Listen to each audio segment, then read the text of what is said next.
Check.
Indonesia, an archipelago stretching across the vast ocean.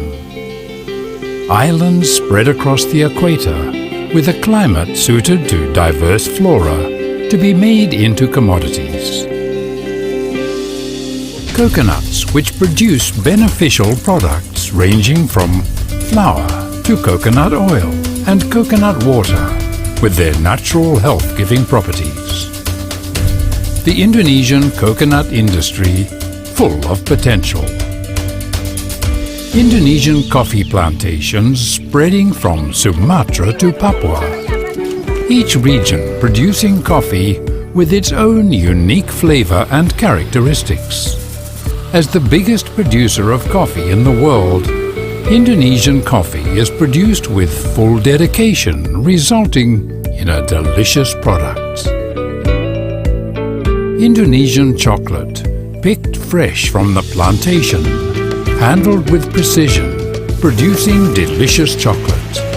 Indonesian chocolate sourced from across the archipelago, giving a variety of tastes to enchant the world. Indonesian forests, the lungs of the world, conserved with dignity as a source of life. Inspiring creativity that comes from the cultural pride of the nation, combined with innovative technology, producing timber products with a touch of art. Abundant Indonesian seafood, with its standard premium quality and all food safety requirements met in processing. Indonesian crab meat is becoming a commodity with high potential. Produced with expertise and high standards of quality, Indonesian crab meat is now penetrating the world market. Cultural heritage passed down through generations, giving artistic value to silver crafts. Creations made with ambition, precision, and full of love. The diversity and wealth of Indonesian commodities is making an important contribution to world trade.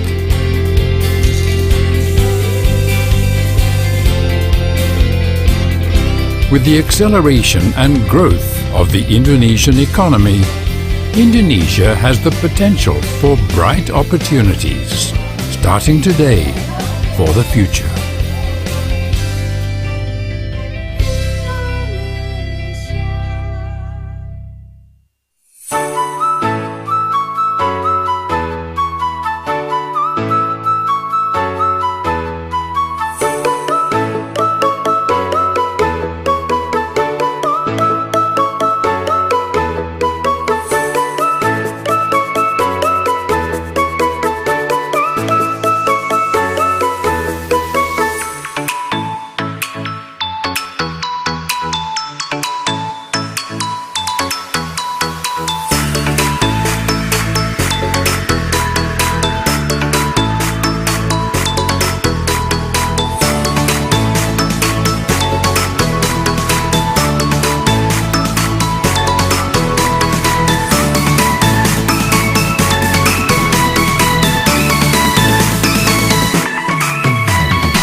Assalamualaikum warahmatullahi wabarakatuh. Om Swastiastu, Namo Buddhaya, Shalom, Berkadalem, Salam Kebajikan, Selamat Sore. Magandang hapon sa inyong lahat. Good afternoon, ladies and gentlemen. My name is Fatima Palmalu, your nurse rapper. And again, we are here and let me welcome you all to IDN and Manila's Republic of Indonesia and the Philippines e-commerce seminar. So yeah, why are we all here today? So first of all, guys, let me thank you and thank everyone for actually joining us today. So basically, the reason why we're here is we're celebrating Philippines and Indonesia's relationship, not just as Asian countries, but also in e-commerce and in business and trade in general. So what do we have here for you today? So apart from learning about e-commerce, which just boomed during COVID-19, we also have a lot of other things that you can learn from today. We have keynote speakers who will actually tell us more about e-commerce and how we could actually survive the COVID pandemic during these times in terms of business. And apart from that, the most exciting part of today is, of course, announcing the winner of a video contest that was held a few months ago online. So we will have a lot of winners, and this will actually also represent Philippines and Indonesia's relationship in terms of showing the video. All right, so yeah, I believe we're all ready. And before that, we would like to thank our sponsors. All right, so this event is sponsored by Coca-Cola, Regal, Copico, Lola Remedios, and Indomie.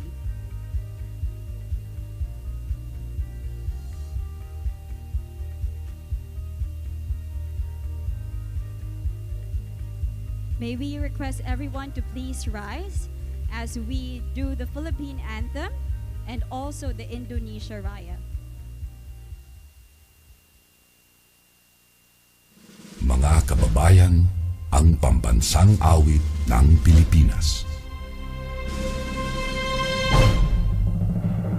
Kayang magiliw, helas ng sinakanan, alam ng puso, sa dikit mo'y buhay. Lupang hinirang, kuya ka ng magiting, sa manlulupin, di ka pasisigil, sa dagatang tutok sa simoy at sa langit mong bangaw, ay tinatang tulakaw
take your seats. So again, welcome to our show. So before we start again, we would like to thank everyone for joining us here at the Philippine Indonesians e-commerce seminar and also friendship to celebrate today. Okay, so as we start the show, I would like to call in the chairman of IDN Manila to give an opening speech. May we please welcome Miss Lucy Susantono.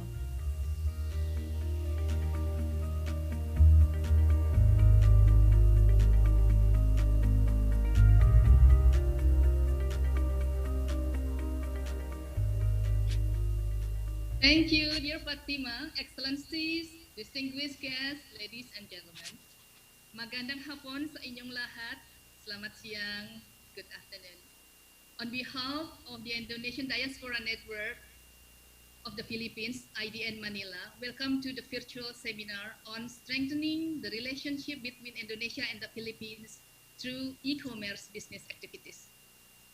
First of all, I would like to highly appreciate our keynote speaker, Excellency, Minister of Trade of the Republic of Indonesia, Muhammad Lutfi, Secretary of Trade of the Philippines, Ramon Lopez, Vice President of Asian Development Bank, Bambang Susantono.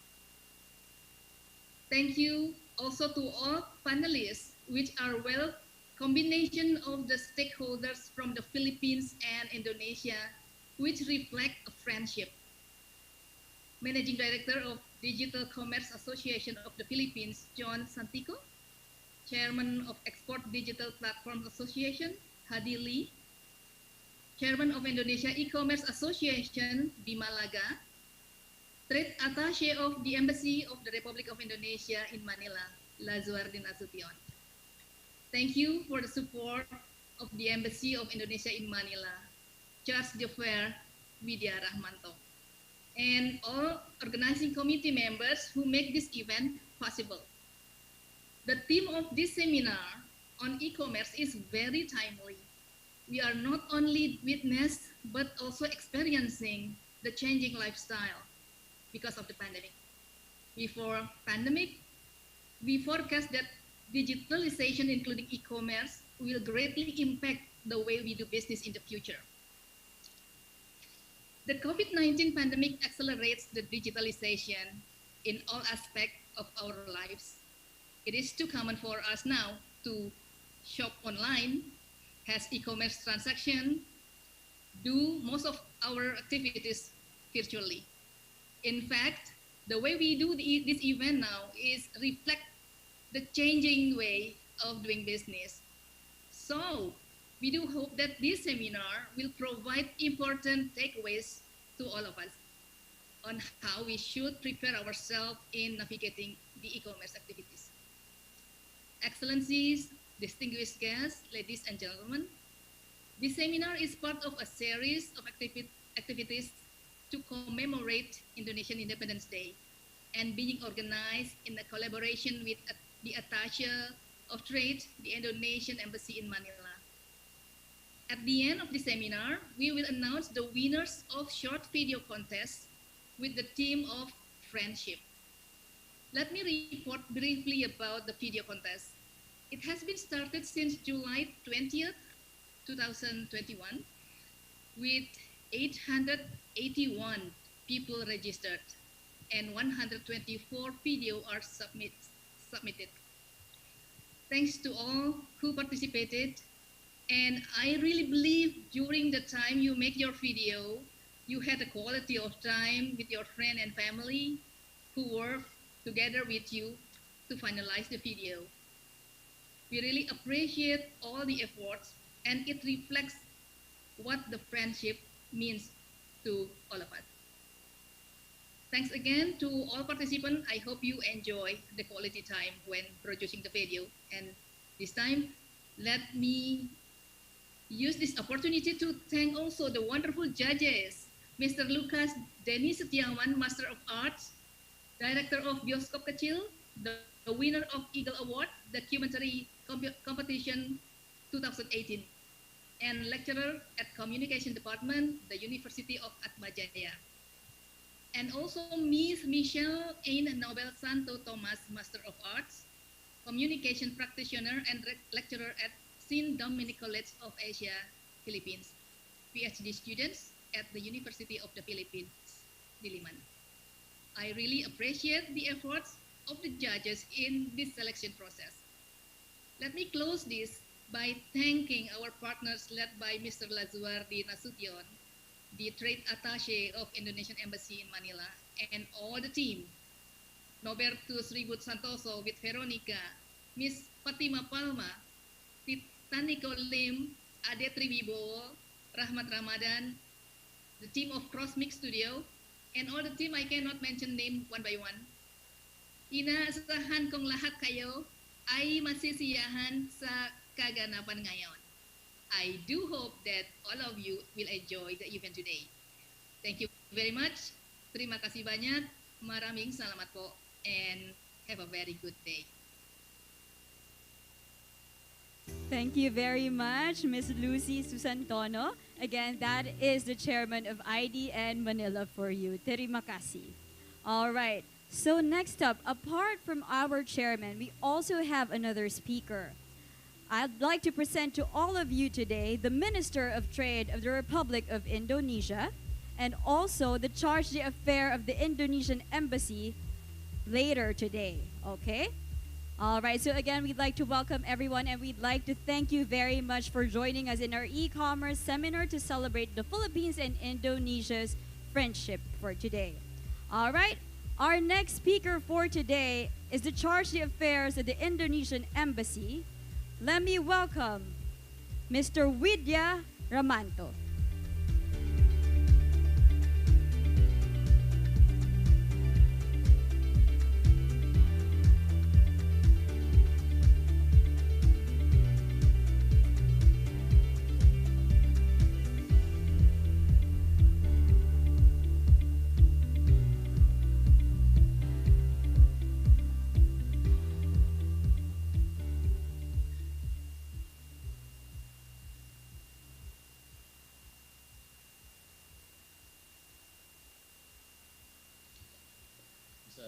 Sudah bisa dimulai, Bu Lucy?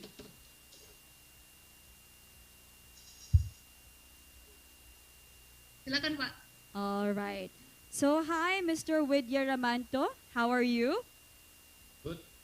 Very good, thank you. All right, awesome. So, sir, I believe you have prepared a speech for us today in celebration of the Indonesian-Philippine e-commerce friendship.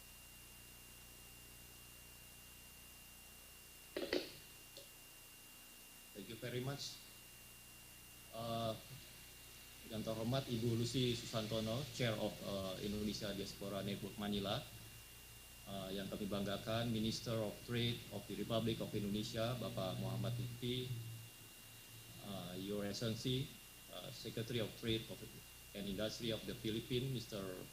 Ramon Lopez.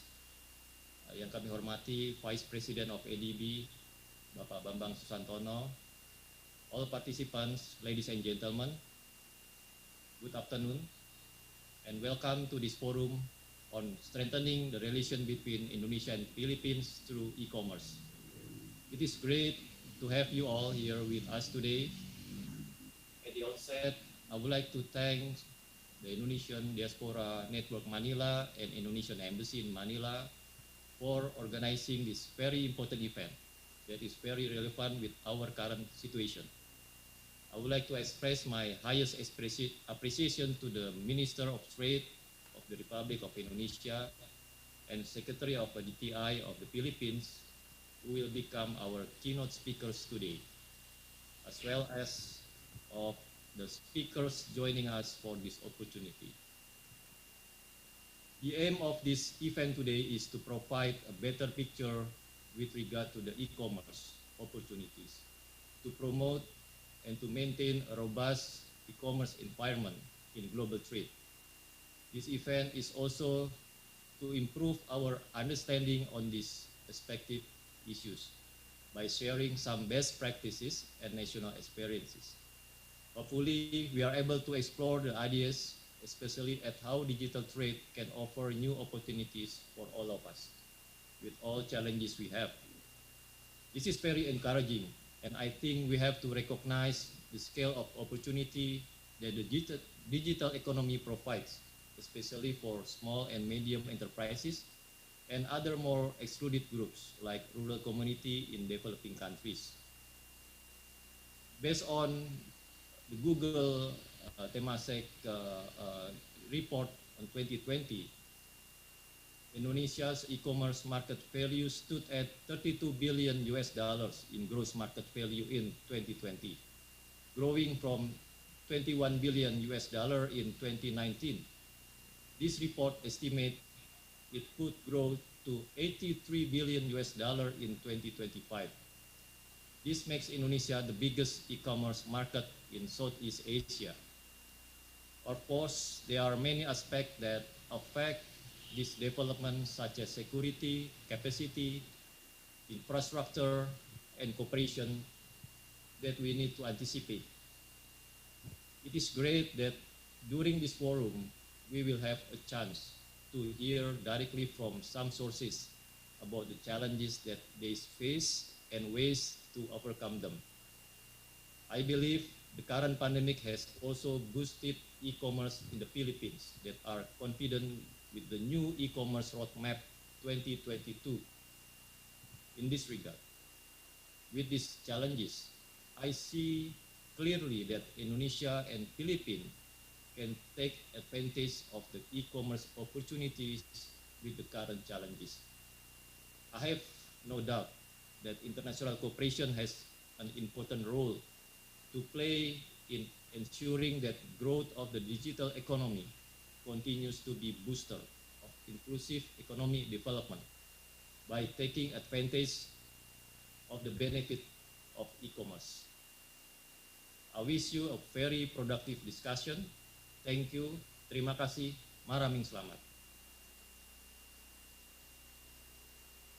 Terima kasih, Mr. Widya Ramanto. So earlier, it was mentioned about the relationship of the Philippines and Indonesia. It has been very, very close and very, very tight. And especially now during COVID-19, it has never been this close. So yeah, I'd like to emphasize also that in order for e-commerce to work, we're supposed to have products to trade with. So right now, I will be showing you a video of all the Indonesian products that is available for trading right now. And we are also enjoying that in the Philippines as well.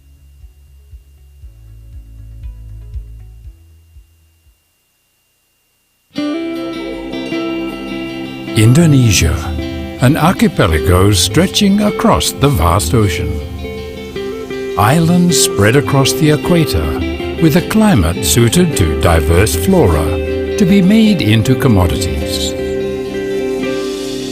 Coconuts which produce beneficial products ranging from flour to coconut oil and coconut water with their natural health-giving properties.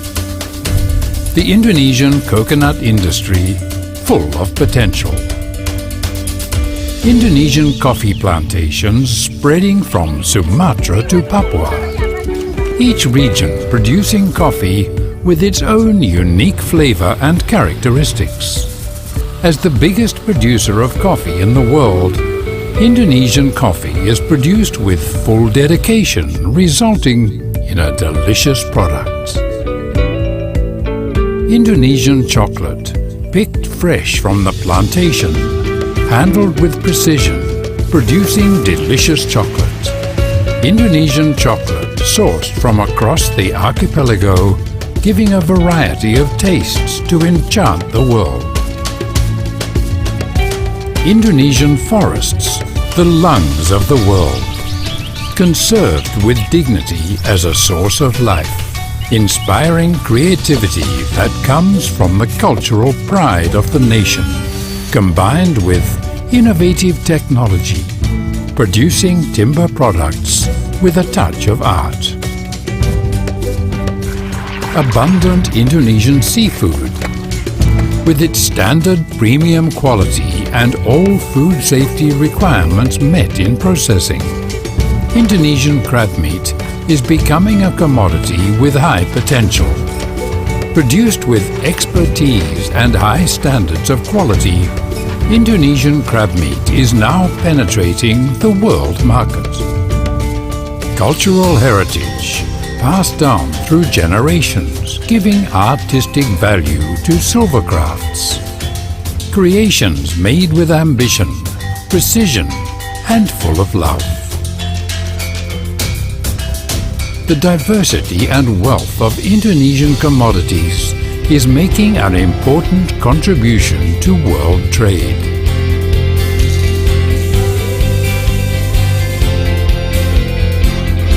With the acceleration and growth of the Indonesian economy, Indonesia has the potential for bright opportunities, starting today for the future.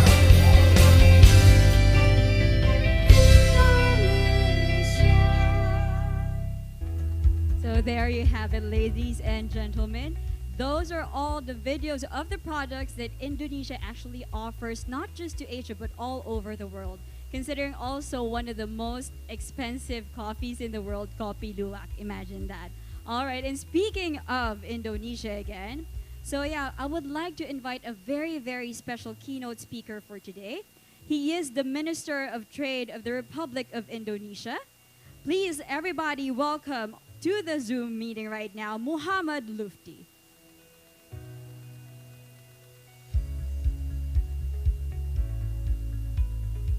Thank you. Good afternoon, everyone. I have nothing to do on Saturday. Jakarta break basically is practically locked down. So nothing better to enhance the discussions for e-commerce this afternoon. Thank you for inviting me. Thank you, Secretary Lopez, to speak after this to enhance the discussions between two ASEAN countries, two ASEAN powerhouse that I think will one day will dominate the e-commerce and digital economy for the future. I have been asked to speak about, to brief about what really happened during the COVID-19, and this is a very sobering thought actually for us in ASEAN. Indonesia was in the best trajectory after 2020 COVID-19 first wave.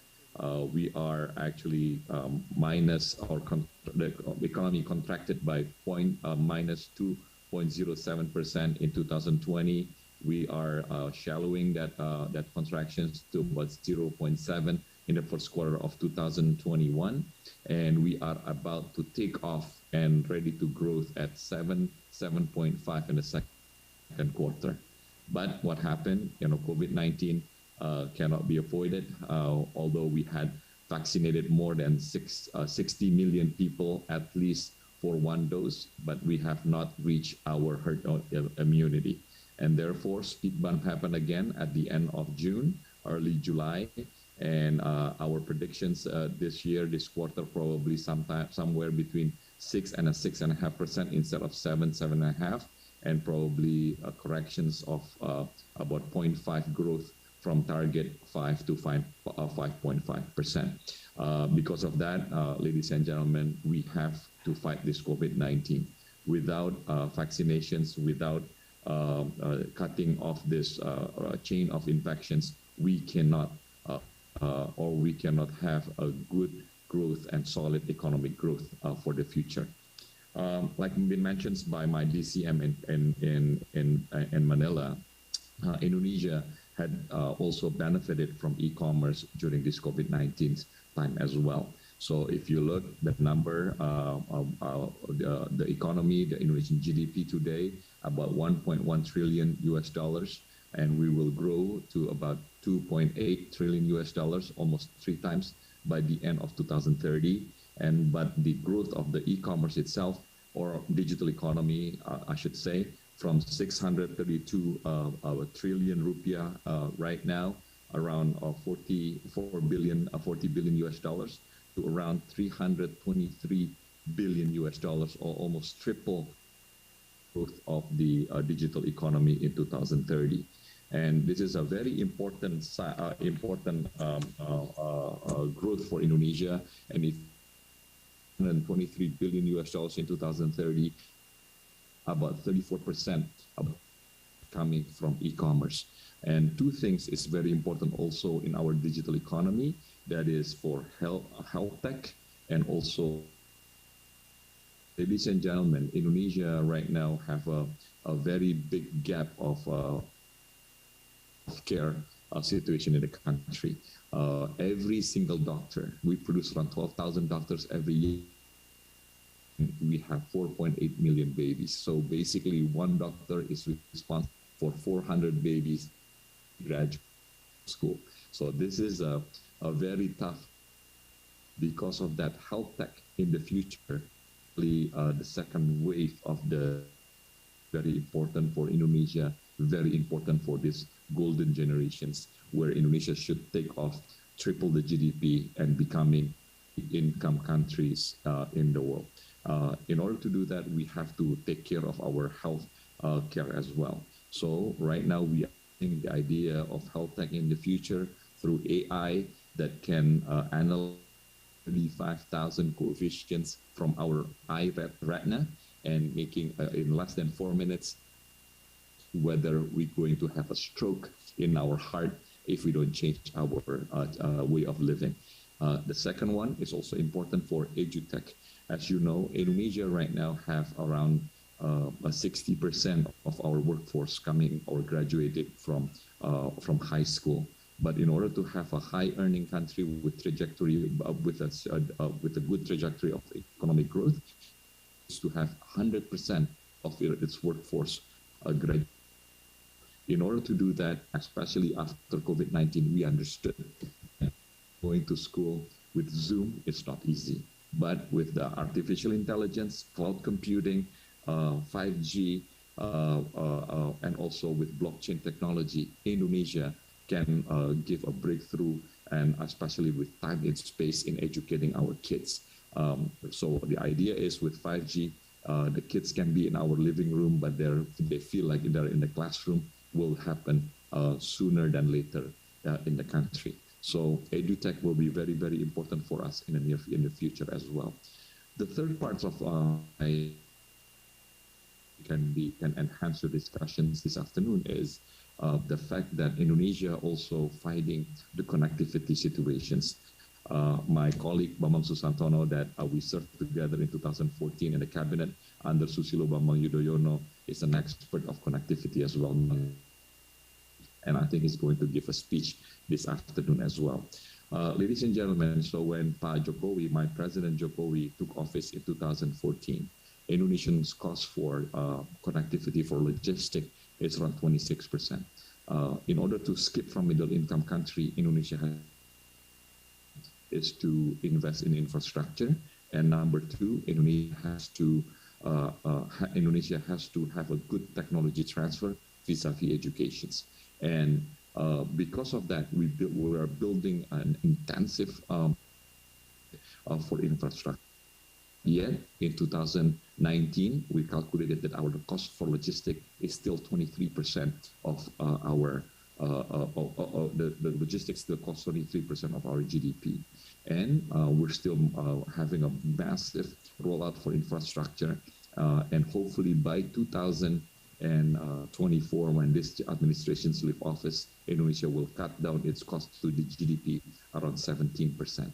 But I truly believe, with this digital economy, actually Indonesian economy, especially logistics, enhance. Our latest calculation, will be paired with Malaysia around 13% of the GDP just because of the logistics served by digital economy.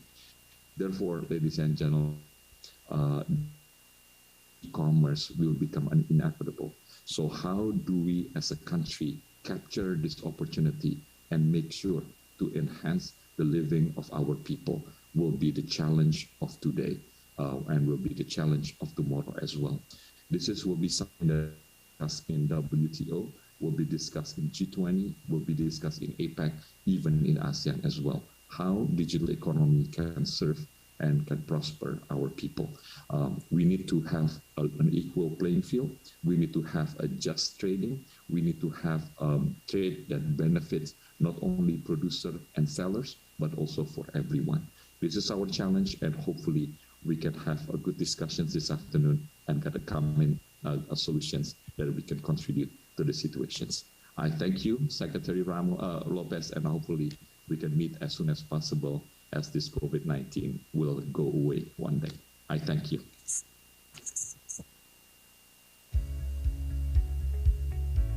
Thank you very much, Minister Lufti, for that wonderful, wonderful speech. You know, it's very also important to understand the value of e-commerce during this time in the COVID pandemic. So yeah, we're very, very lucky to actually have heard of health tech as well. Because as you know, COVID-19 did not only destroy a lot of businesses, but most of all, it actually allowed a lot of people's lives to be lost. And understanding from that speech earlier that we have health tech ongoing right now from Indonesia, that is actually a sign of hope for everyone that things are going to move forward from this point. So yeah, thank you so much again, Minister Lufti, for that wonderful speech and very informative speech. All right, from the Philippines this time, we'll be moving on as we introduce our next speaker, the Secretary of Trade and Industry of the Philippines, Mr. Ramon Lopez.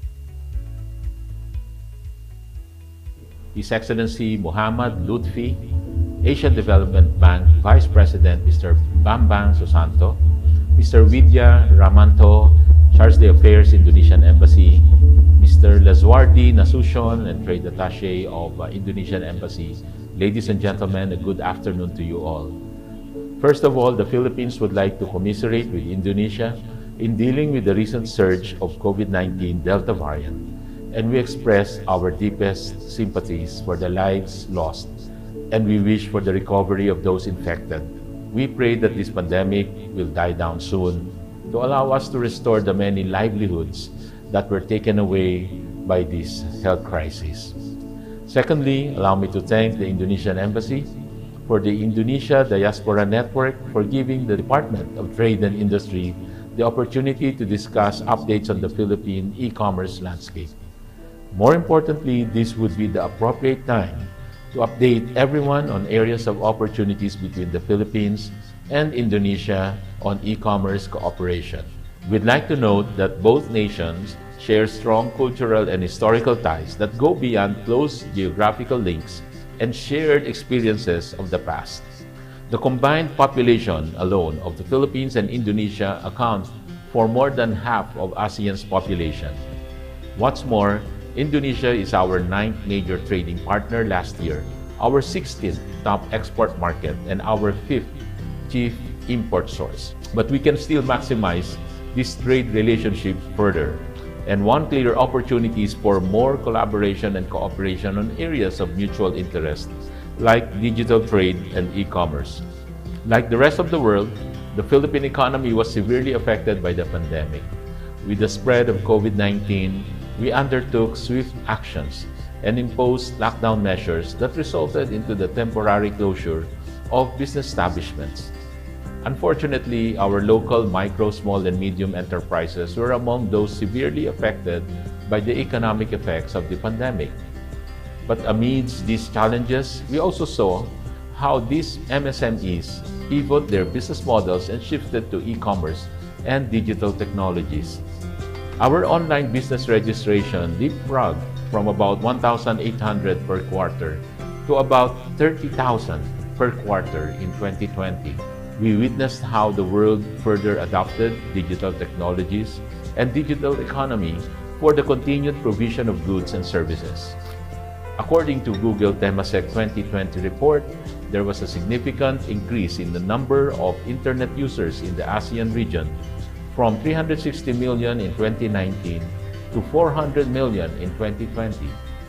The internet economy has also grown amid slowdown in economic activity from $100 billion in 2019 to $105 billion in 2020.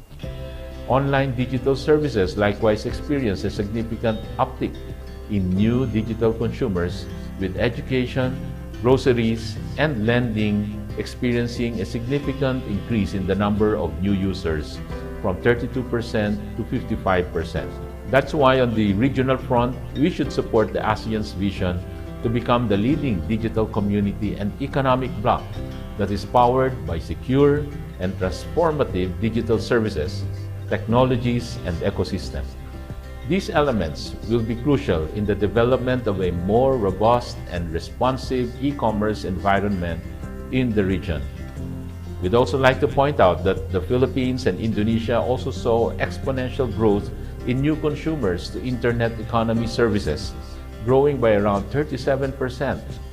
With this in mind, we should exchange best practices on how we were able to assist MSMEs transition to digital in the time of the pandemic. On the part of the Philippines, we've long since recognized the role of e-commerce in the country. Since then, efforts have been made to promote electronic transactions and create a safer environment for online consumers and merchants. With our updated e-commerce Philippines 2022 roadmap, we aim to increase the contribution of e-commerce to our country's GDP. To this end, the roadmap's goals are increase the number of local e-commerce enterprises from 500,000 in 2020 to 1 million by 2022. Develop a digitally skilled workforce to support the growing e-commerce sector and empower online consumers and build trust between merchants and buyers. Additionally, we intend to have the United Nations Electronic Communications Convention, which the Philippines signed in September 2007, ratified. This is the only treaty that deals with e-commerce law and ensures the principles of e-commerce are recognized and enforced across borders. Having the ECC ratified is also aligned with the vision for cross-border e-commerce in ASEAN by the US-ASEAN Business Council. Meanwhile, we plan to enact an Internet Transaction Act that would create the E-commerce Bureau, develop a trust mark for trustworthy Internet transactions, and establish an online dispute resolution system. Furthermore, we will set up the E-commerce Promotion Council with the help of the private sector to promote e-commerce and digitalization in the country. DTI likewise has a number of interventions that offer e-commerce skills to help our people upskill and reskill during the pandemic. In particular, the DTI e-commerce office developed a trabajo or jobs training pathway aimed to those who want to get jobs in e-commerce, and a negosyo or business training pathway that would assist micro SMEs. And of course, we have programs with Amazon, Google, Microsoft, Facebook, and Alibaba, to name a few, that would provide our micro SMEs greater market access abroad. In closing, as we build back better, our micro SMEs should take advantage of this uptrend in digital trade and e-commerce to facilitate the post-pandemic economic growth and recovery of both our nations. To this end, we hope micro SMEs from both the Philippines and Indonesia will be able to participate in the upcoming second ASEAN Online Sale Day this August to boost online consumer trade in the region. But we should also ensure trade and investment ties remain open to minimize disruptions in the regional and global supply chains, especially with the digital economy. Through digital trade and e-commerce, we will not only strengthen relationships between nations and between our two nations, we will create a post-pandemic future wherein all our people will enjoy a more comfortable and greater quality of life. Thank you very much, and mabuhay po tayong lahat.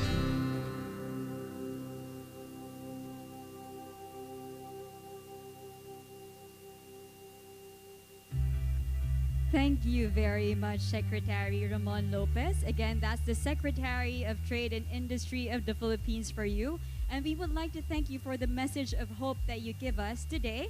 Also in terms of, being a part of an ASEAN country, and at the same time, how e-commerce can actually save us post-pandemic. All right, so after that wonderful and hopeful speech, let's move on to our next keynote speaker. He is the Vice President of Asian Development Bank. Everybody, please welcome Mr. Bambang Susantono.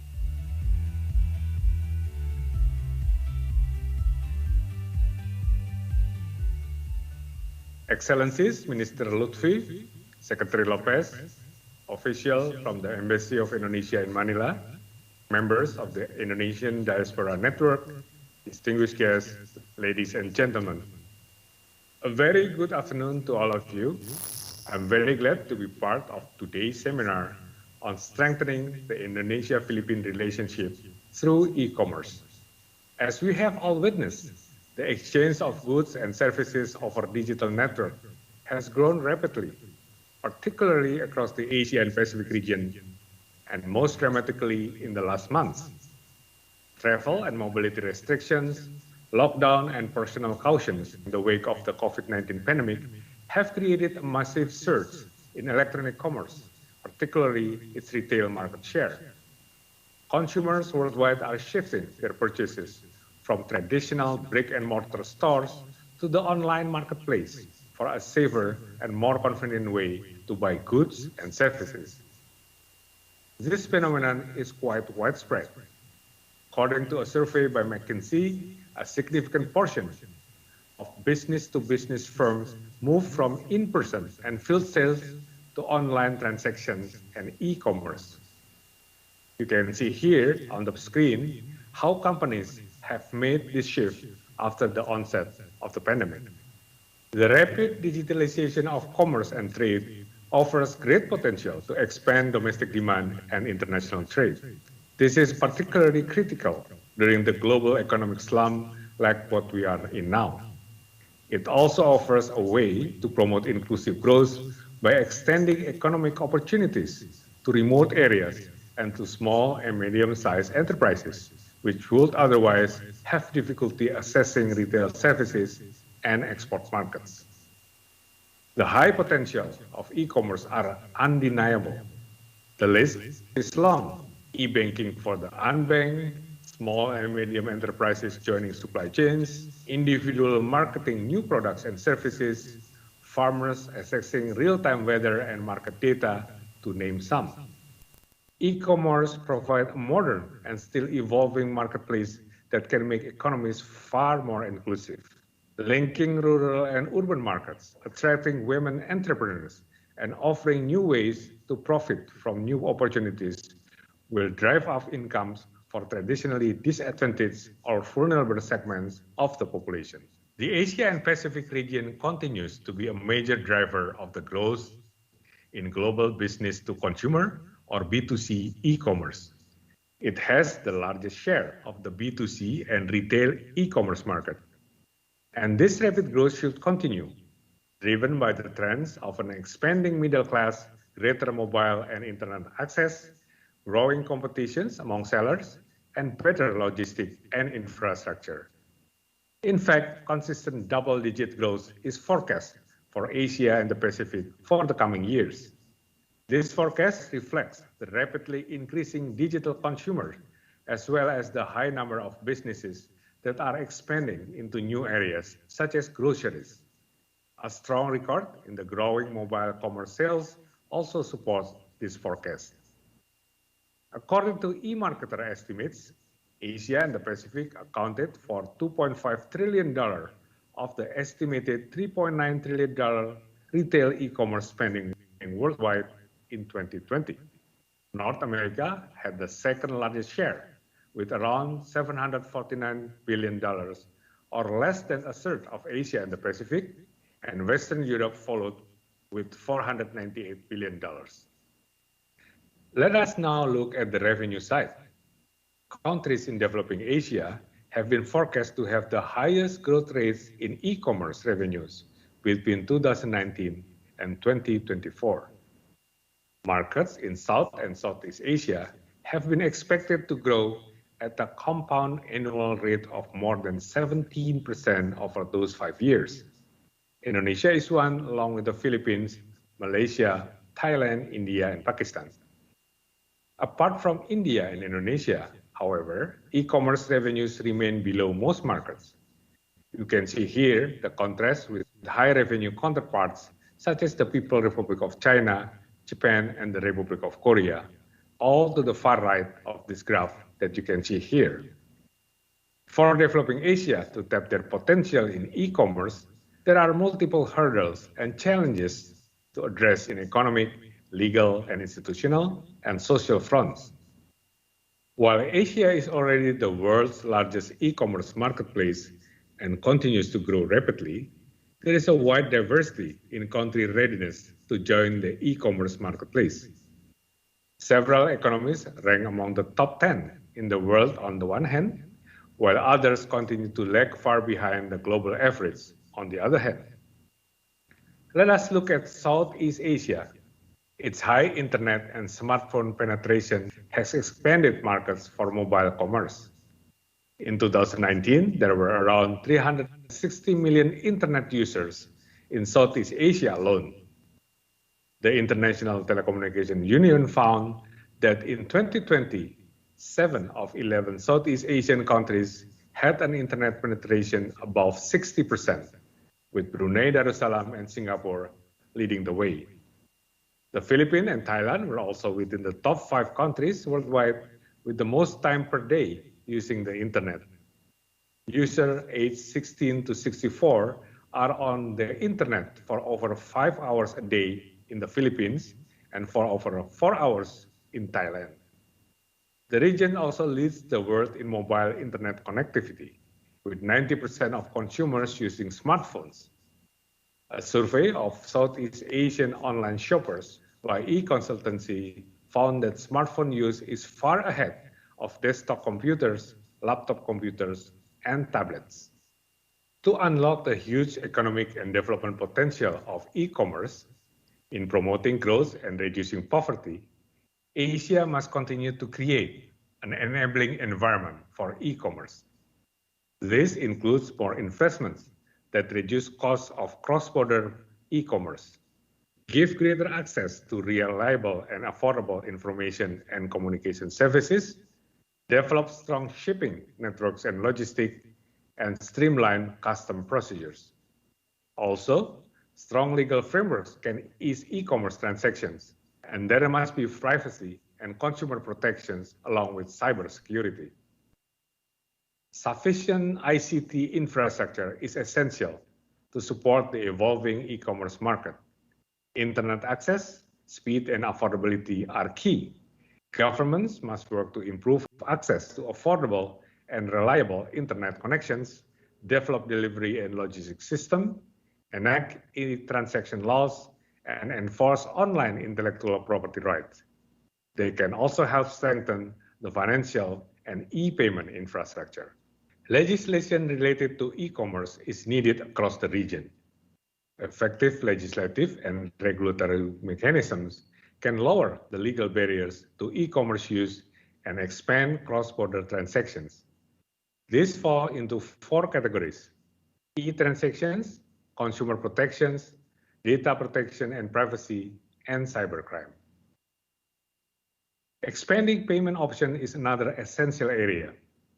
One reason for the slow growth of e-payments in several markets is that many potential consumers in the region remain unbanked. Estimates show more than 1 billion people in Asia have no access to formal financial services.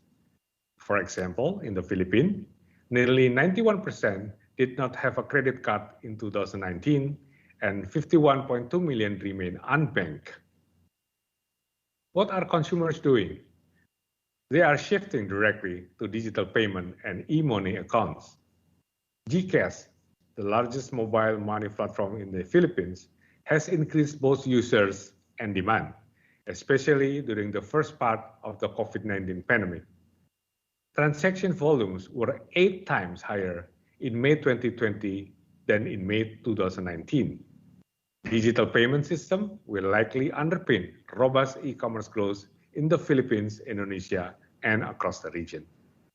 Developing a viable e-commerce ecosystem requires a holistic approach and concerted efforts by all stakeholders. This includes national government and international agencies, trade associations and industry bodies, businesses such as e-commerce vendors, payment service providers, and logistics service providers, along with, of course, consumers. I'm sure that with strong policy support and vibrant private sector investment, the region will continue to lead the e-commerce revolutions and capitalize on the benefits of the digital economy. Distinguished guests, ladies and gentlemen, this e-commerce seminar could not come at a better time. and I look forward to some fruitful discussion. Thank you very much.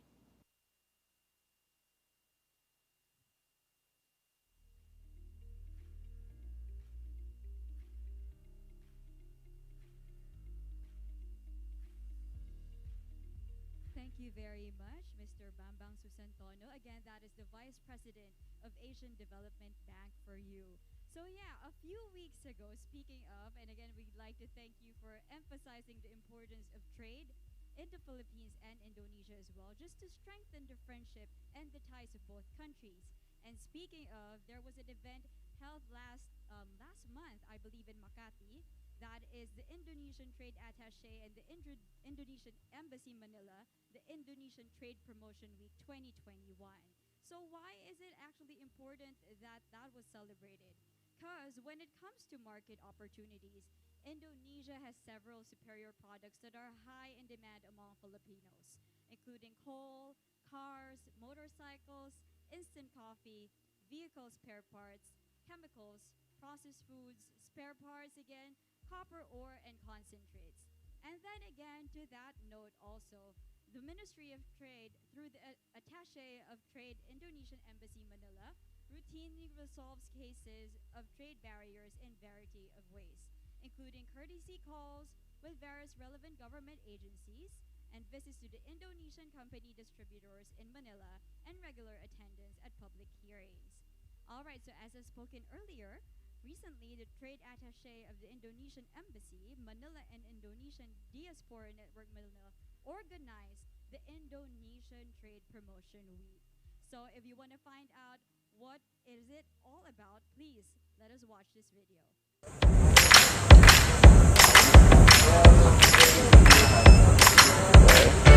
Indonesian Trade Promotion Week saat ini kami adakan di bawah Kementerian Perdagangan yang dilakukan oleh Atase Perdagangan KBRI Manila. Saya Lajuardi Nasution selaku Atase Perdagangan di KBRI Manila saat ini melakukan upaya-upaya untuk meningkatkan ekspor Indonesia ke Filipina, terutama pada masa pandemi ini beberapa perusahaan-perusahaan yang sudah melakukan ekspor mengalami penurunan, sehingga kami mencoba untuk mengangkat produk-produk ini agar dapat dikenal di masyarakat Filipina kembali. Dengan adanya bazar atau Indonesian Trade Promotion Week ini, kami juga berharap agar menumbuhkan minat para UKM dan para pengusaha kita yang ada di Indonesia untuk memasuki pasar Filipina. Keadaan perekonomian kita sekarang, kita melihat adanya potensi untuk kembalikan, dalam arti bahwa adanya upswing atau mulai kita lihat demand bergerak, dan kemudian juga kita mulai melihat bahwa adanya pergerakan ekonomi ke depannya. Dan saya kira untuk industri seperti retail, industri yang paling bawah konsumsi dan sebagainya, ini tentu kita perlu lakukan upaya-upaya untuk lebih memasarkan mereka, sehingga demand yang terjadi di dalam masyarakat akan bisa menumbuhkan konsumsi, dan pada akhirnya nanti akan membuat ekonomi itu akan bergerak kembali. Peranan diaspora Indonesia di Manila dalam acara Indonesian Trade Promotion Week 2021 ini adalah mendukung Atase Perdagangan Republik Indonesia, Kedutaan Besar Republik Indonesia di Manila secara fungsional di bawah Kementerian Perdagangan Republik Indonesia untuk mempromosikan produk-produk Indonesia di luar negeri. Dan kebetulan pada hari yang sama adalah Hari Kemerdekaan Filipina, sehingga kami mewujudkan dalam bentuk persahabatan Indonesia-Filipina dalam bentuk bazar untuk kuliner Indonesia, sehingga masyarakat di Manila dapat menikmati masakan khas Indonesia. Di tengah masa pandemi ini, kami mensyaratkan bahwa protokol kesehatan adalah yang harus menjadi prioritas kita, sehingga dengan syarat utama seperti itu, setelah dipenuhi dengan segala tahapan-tahapannya seperti disinfektan, pengukuran suhu, social distancing, dan banyak persyaratan lain, kami memenuhi ajakan untuk melakukan kolaborasi dan melaksanakan acara ini dengan sejauh ini sangat sukses. Dan kami juga melaksanakan ini secara live streaming, sehingga orang-orang yang ada di rumah pun dapat menikmati dan mengikuti acara ini, serta dapat membeli produk-produk dan masakan Indonesia melalui belanja online. Persahabatan Indonesia dan Filipina melalui kuliner, saya kira kedua negara mempunyai banyak kesamaan ya, kemiripan dan kedekatan karena memang secara historis kita sangat dekat. Jadi potensi untuk mengembangkan kerjasama kuliner, tukar menukar informasi mengenai potensi atau kelebihan kuliner satu sama lain, saya kira akan sangat terbuka kedua negara. For me, my impression is like a traditional Indonesian. So I'm Thai and my husband is Indonesian. So I like to eat Indonesian food, and I can see grocery from Indonesia. So I can find it easier than another store, something like that. So this one is good that we can easy to find. I think this event is great because it helps Filipinos like me who don't know much about Indonesia to get to know more about their culture, their food, your local wares. And it's so nice to know that the Indonesian community in the Philippines is very active. So it's great. My impression about this event is this is very interesting to have the Indonesian promotion in the Philippines because you are neighbors first, and this is quite okay. I mean, the food and the people and what you propose around this Legazpi village Sunday market. Normally this is Sunday market, but we are Saturday, right? And this is okay for me. I've been living in Indonesia, so I feel comfortable with Indonesian food, with Indonesian people, and I'm very happy for that. Thank you so much.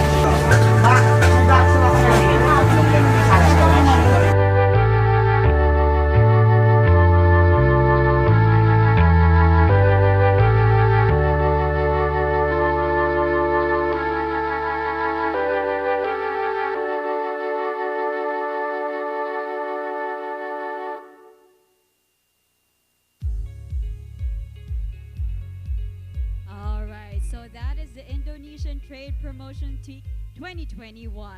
All right, so right now, as I've mentioned earlier, we are actually going to have a discussion regarding e-commerce between Indonesia and the Philippines. So we actually invited a couple of speakers for today so that they'll be able to discuss this more with us.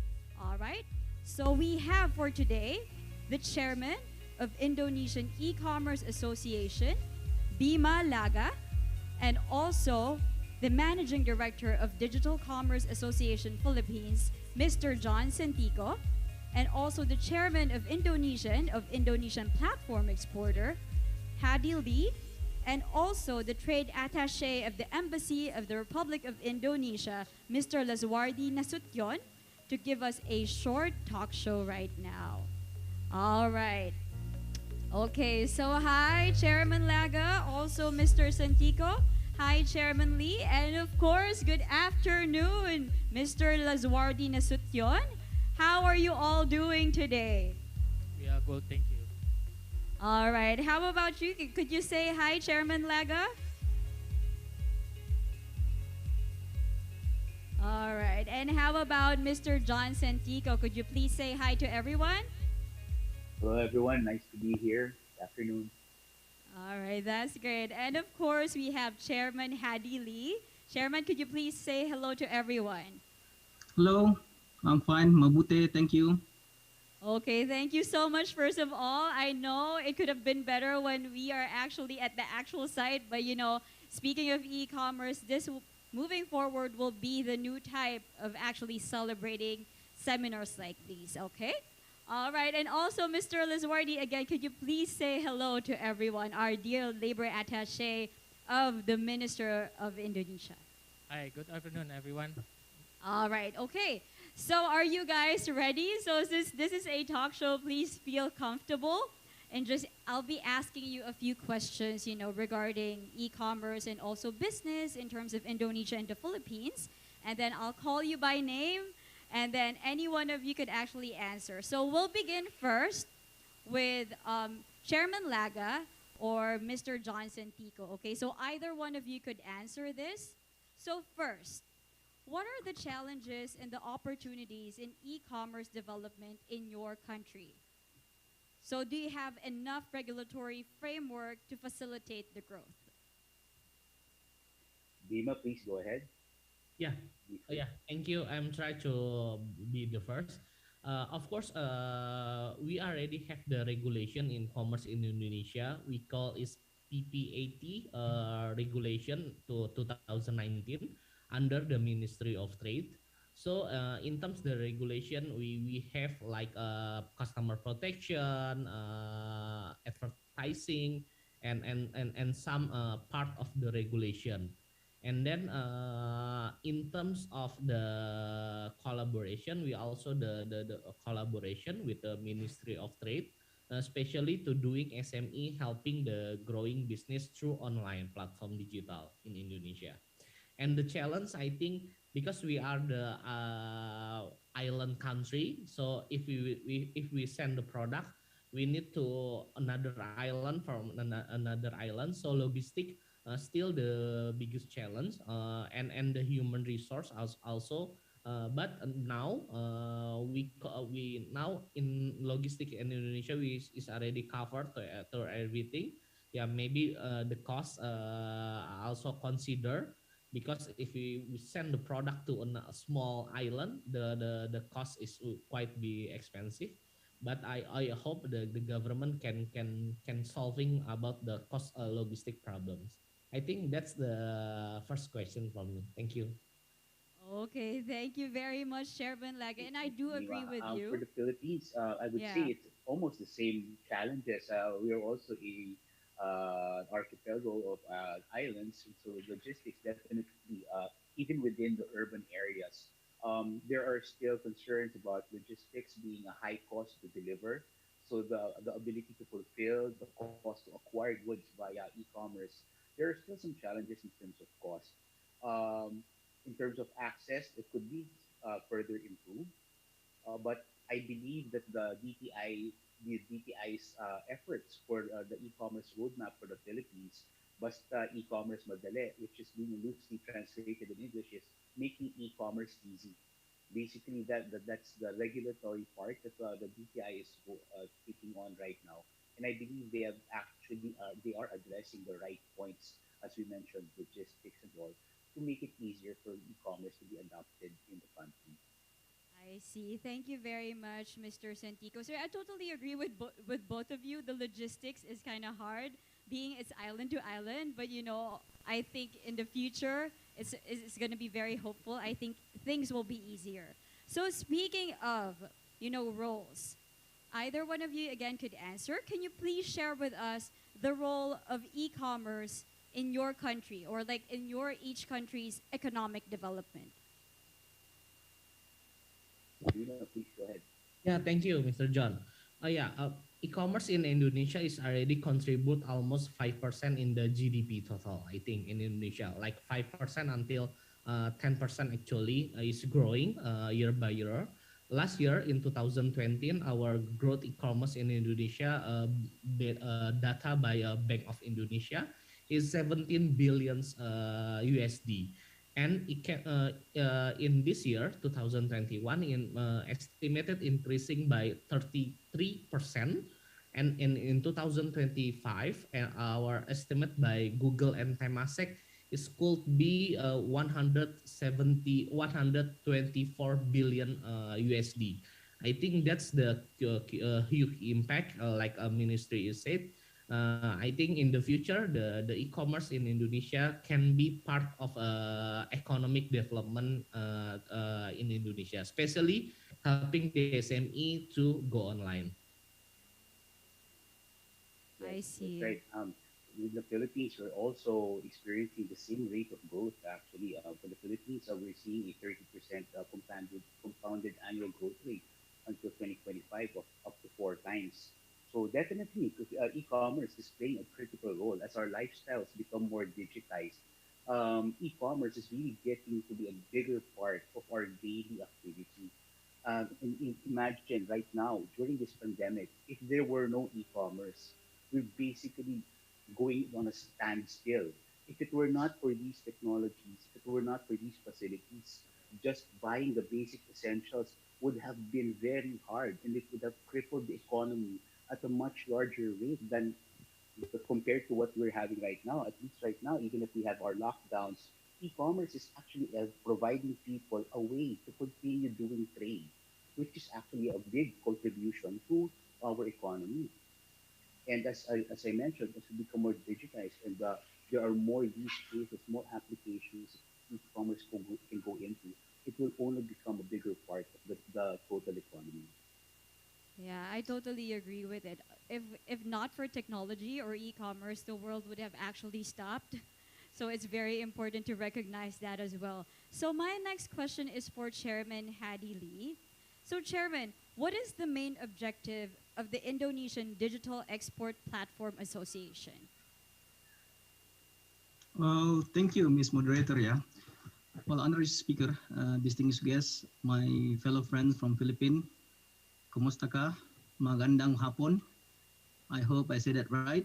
Magandang hapon. I was actually very excited to participate in this prestigious event because, as we all know, Indonesia and Philippines have many similarities, not only from our physical looks.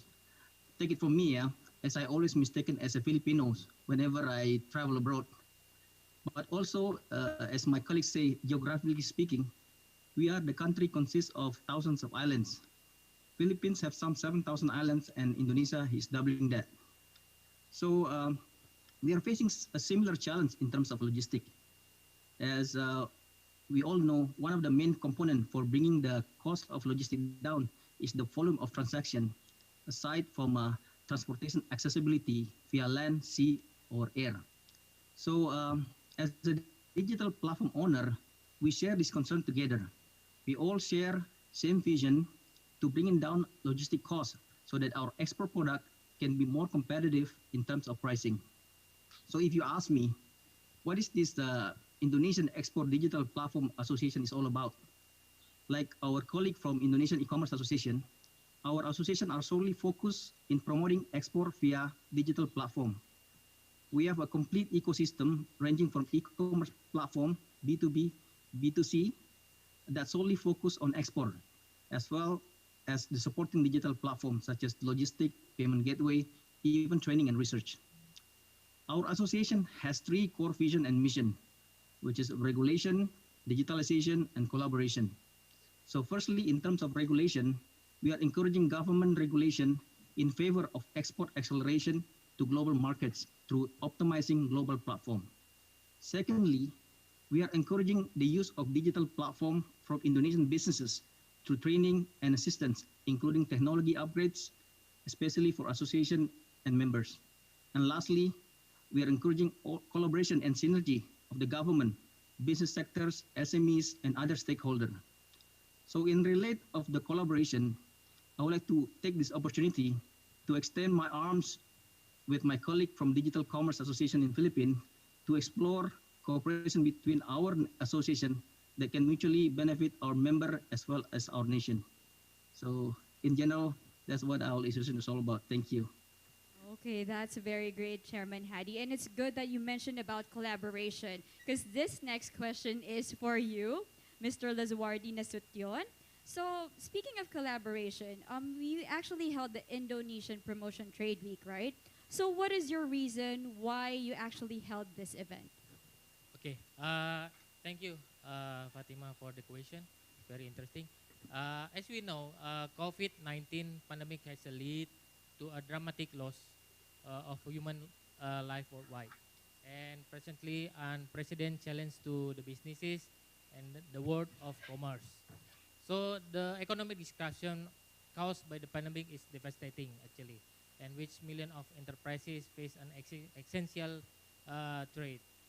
So in order to foster economic development in Indonesia and the Philippines, I see this event as a platform for businesses, especially from Philippines, who wants to utilize an e-commerce platform to penetrate their product to Indonesia and vice versa. So to conclude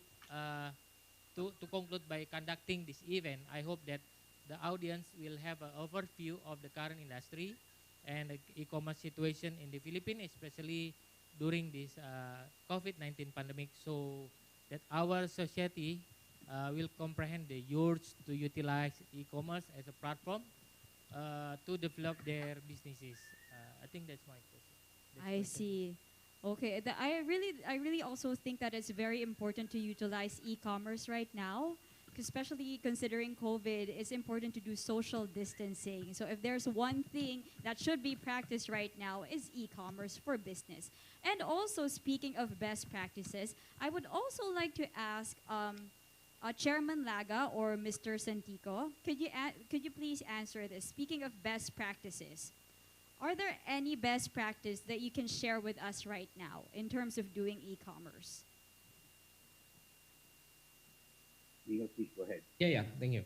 Yeah, in terms, I think it's the driven market, another country by country. For example, in Indonesia, the the leading market e-commerce category or business category in Indonesia is C2C market. So like B2B is also growing in Indonesia, but the C2C market is like a number one e-commerce category. So people in Indonesia, personal people can help selling the product, and another people can buying the product through the platform, for example. That's I think like if we're talking about how about another country, I think I don't consider this is like the good way. C2C always the best way, but some of other part is B2B, like Alibaba is also the B2B market.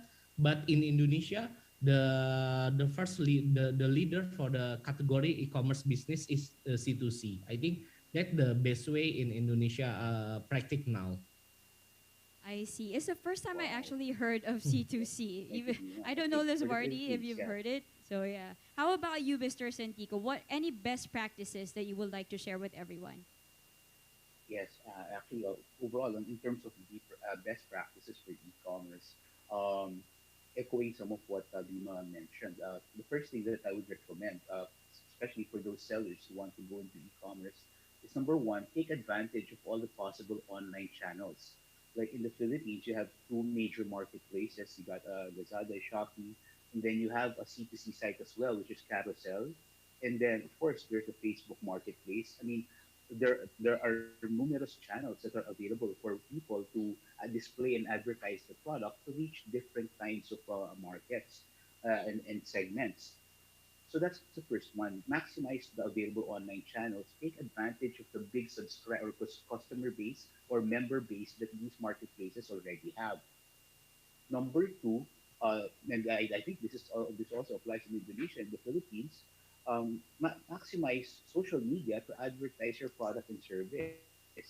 So I mean, it's the lowest hanging fruit in terms of advertising channels to make one's products known and to make them other people aware of your products and services.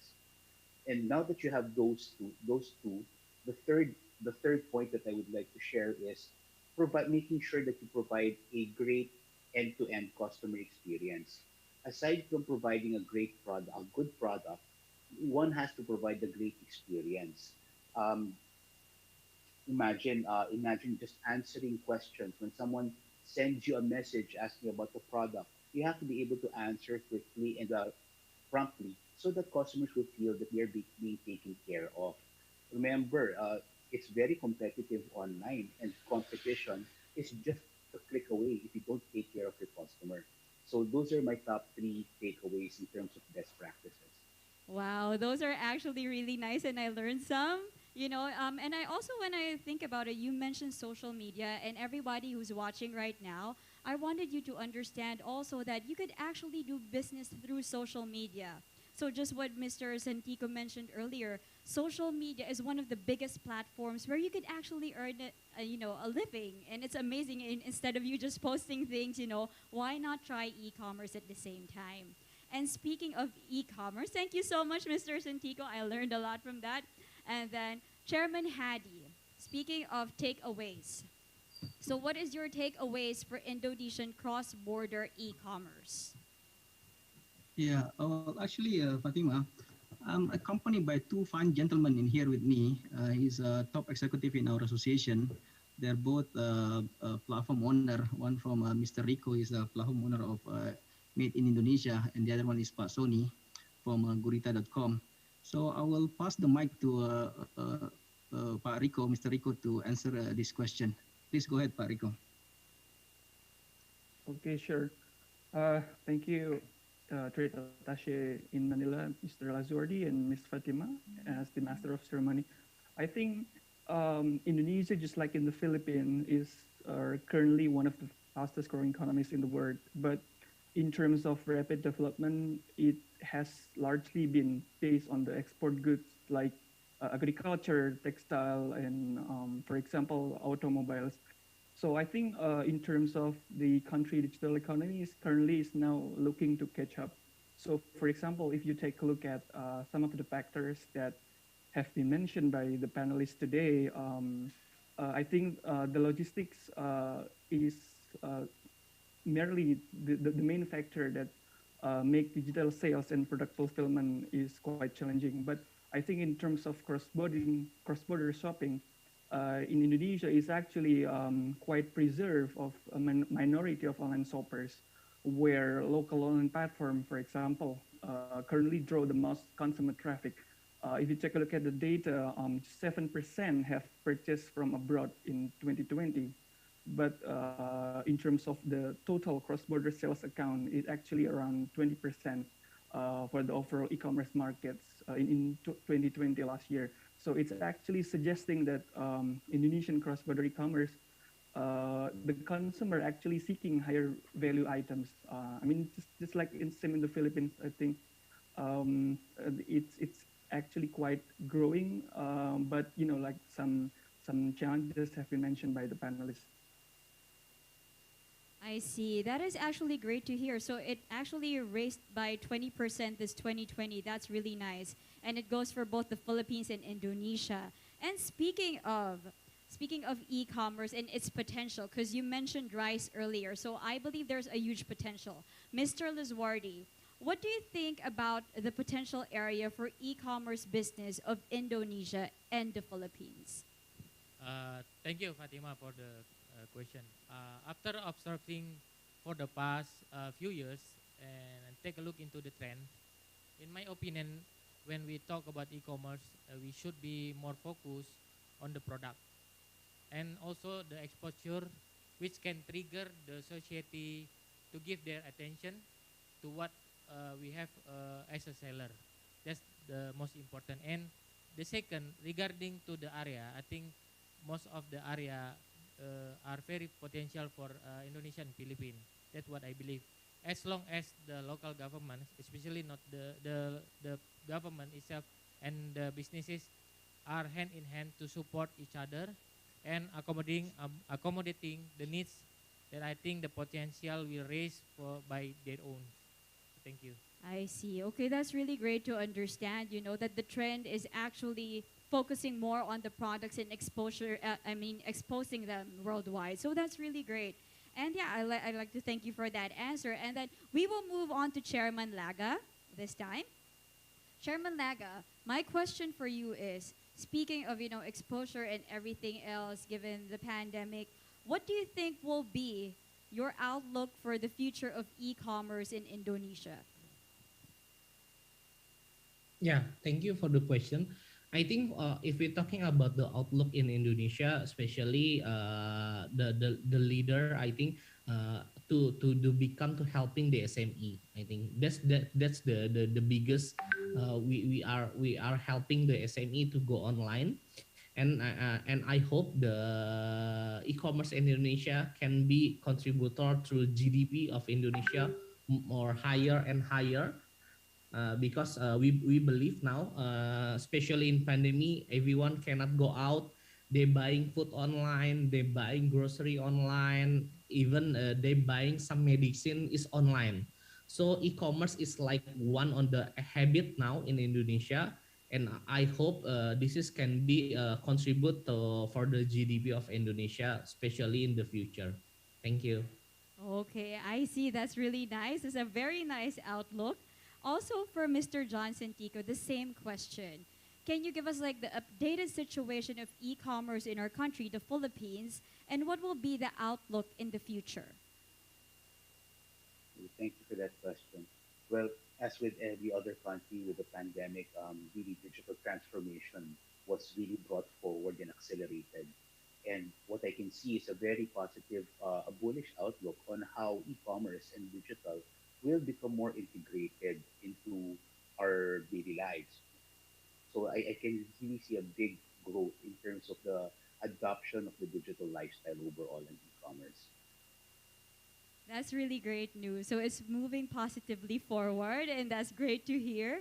And thank you very much, Mr. Santika, for that. And then Chairman Lee. Okay, so this question, speaking of, moving forward, what can be done promptly and how tangible is it to attain mutual cooperation between similar association in moving forward?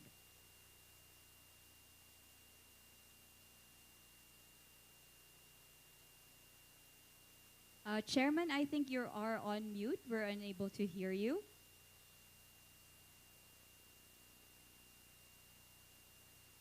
Oh, sorry. I was muted just now. Yeah. Thank you so much. A very good question. Yeah.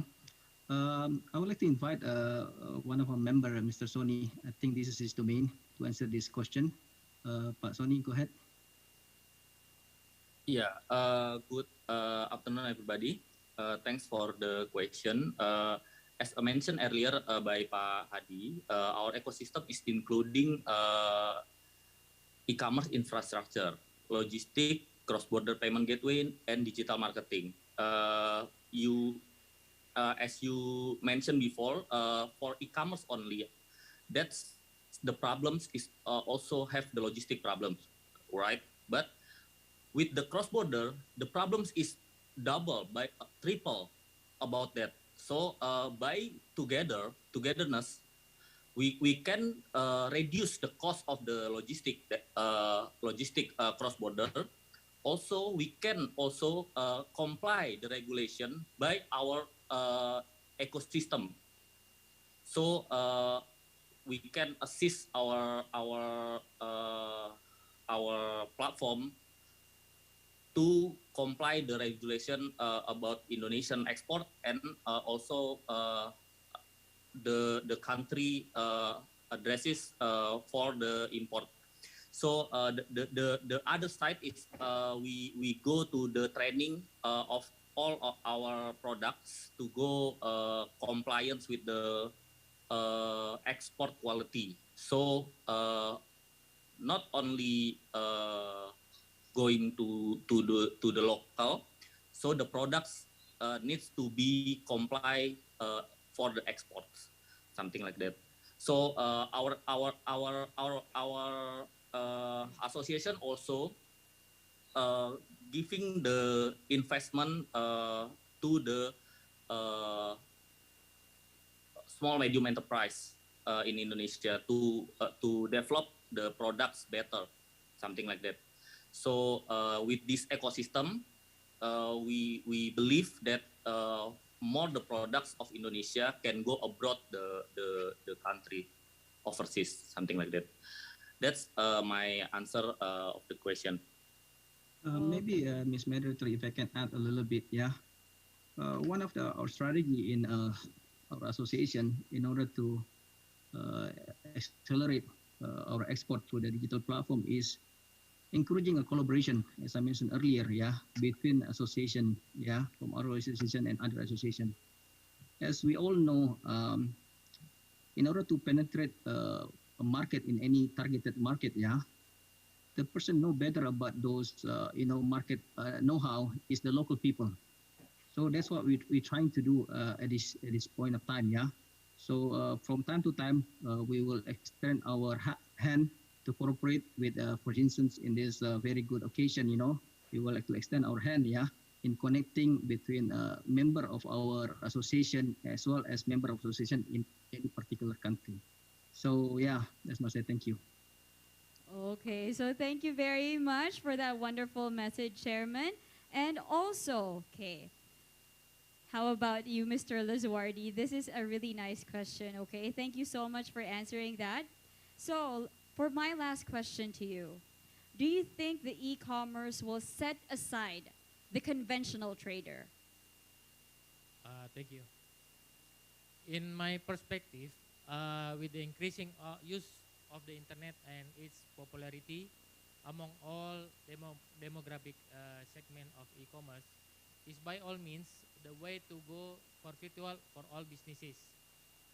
Creating an online presence means the businesses owner or company can reach to potential customer and expand businesses operation, gaining a significant authority in the marketplace. Nowadays, it's almost impossible for a company to compete in today's very competitive business. Uh, if it's lack of strong online presence, which is the essence of e-commerce. Wide range of small, large companies have leveraged e-commerce bolstering sales by listing their services and product online, where customer can check them and make inquiries as well, place order at the click of a computer button. Okay, so for me, instead of choosing between e-commerce and conventional trade, why don't we choose both? It's going to huge opportunity for both countries, for the and also for the company itself. Yes, I totally agree with you. You know, you could. This is the beauty about e-commerce, Mr. Lasward. You could actually do both.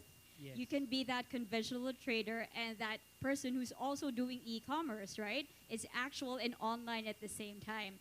So yeah, my last question for Chairman Laga and Mr. Johnson Tico.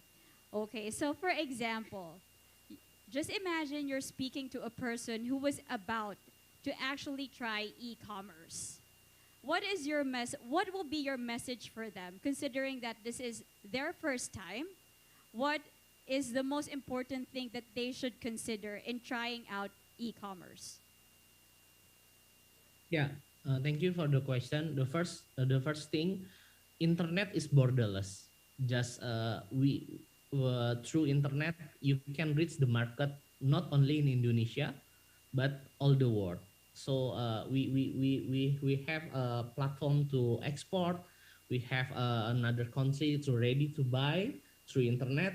So if you everybody watching this event, you want to sell the product.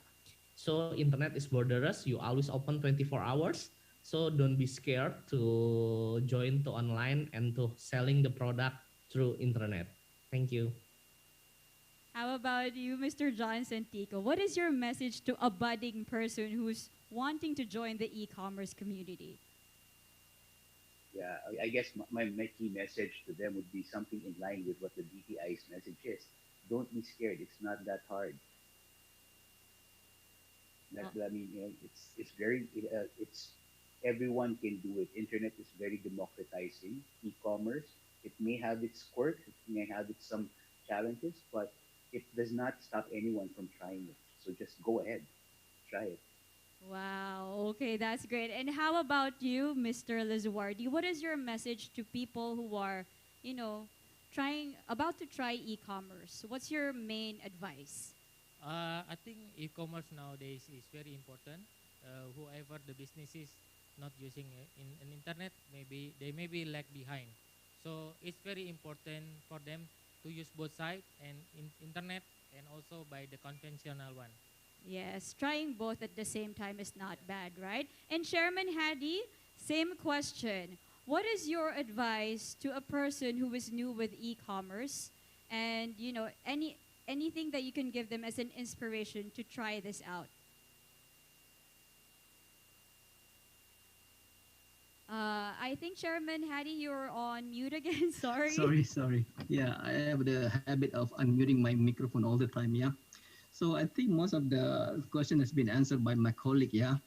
Mr. Bimalaga. As we all know that, one of the lessons we learned from this COVID-19 pandemic, that despite all the lockdown, the restriction, and movement of traveling, yeah, I think we can all agree that digital platform have no boundaries. Yeah, as my colleague Bimalaga say, this is the same very reason that we can all together here today with the help of the technology.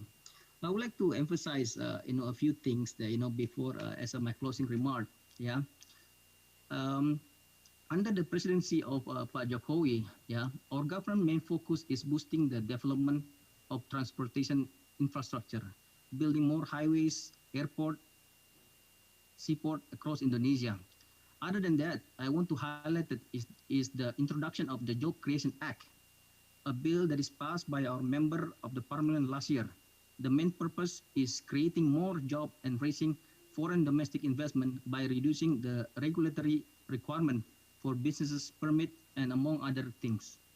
So not only that, the task force is created, led by very own Minister Investment as well as chief police and judges to tackle any problem that can arise from implementing this bill. So with all that, we expect to see more and more companies around the world considering moving their production line to Indonesia. We extend a similarity invitation to our counterpart in Philippines, and as an association, we are ready to promote those locally made products to export market by means of digital platform. So, like I say, thank you so much, to be part of this very prestigious event. Hopefully that we can, join to the next event. Thank you. Yes, thank you so much, Chairman Hadi. And yeah, that will be the closing question for today. Again, we would like to thank our speakers that we invited today. That's Chairman Hadi Lee for you, Chairman B. Malaga, and also Mr. John Sintico. And of course, we have Mr. Lazuardi Satuchon. Thank you so much for everything, Chairman, and everyone else. So I hope you were actually able to learn about a lot of things on e-commerce. Thank you so much for your presence, and we really appreciate it. Terima kasih. Maraming salamat po sa inyo. Thank you, everyone. All right. Thank you so much. Thank you. All right. I hope you guys are clapping right there at home. You know, it's great to actually learn a lot of things. Thank you so much, Mr. Nasution, for actually telling us more about e-commerce, right? And I believe we also have a video, am I correct? Yes. There's a video contest, right? There is a video contest after this. Okay, all right. Thank you so much, Mr. Lazuardi Nasution. Okay, so here's what's gonna happen right now, cause we actually have a video from the Indonesian Trade Ministry. So right now we're gonna be airing that to you. A new dawn is on the horizon, planting the seeds for a better tomorrow.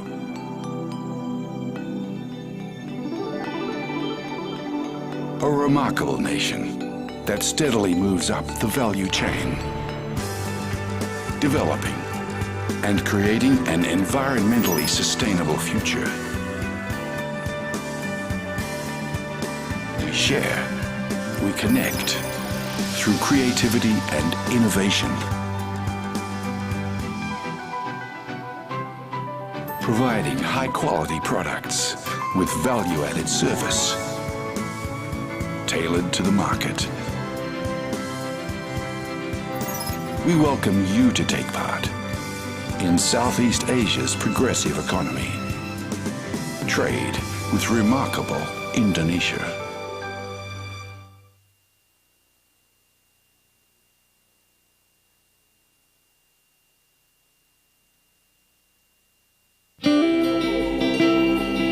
Indonesia, an archipelago stretching across the vast ocean.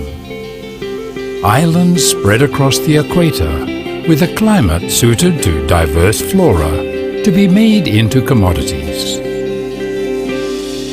Coconuts which produce beneficial products ranging from flour to coconut oil and coconut water with their natural health-giving properties. The Indonesian coconut industry full of potential.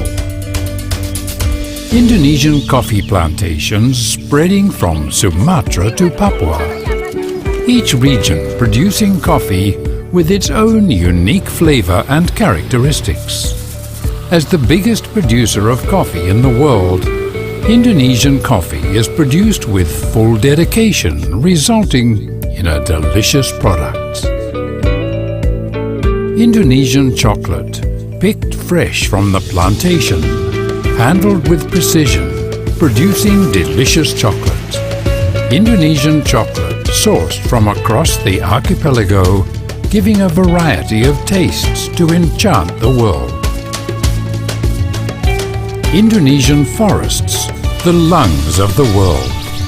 conserved with dignity as a source of life, inspiring creativity that comes from the cultural pride of the nation, combined with innovative technology, producing timber products with a touch of art. Abundant Indonesian seafood, with its standard premium quality and all food safety requirements met in processing. Indonesian crab meat is becoming a commodity with high potential. Produced with expertise and high standards of quality, Indonesian crab meat is now penetrating the world market. Cultural heritage passed down through generations, giving artistic value to silver crafts. Creations made with ambition, precision, and full of love. The diversity and wealth of Indonesian commodities is making an important contribution to world trade.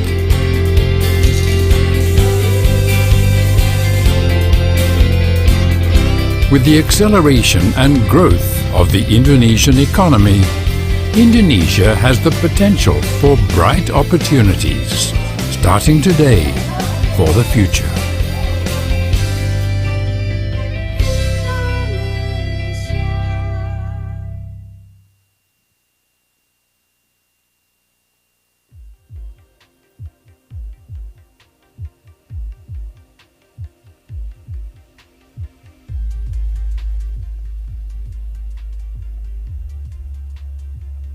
Okay, so that is a video from the Trade Indonesian Ministry.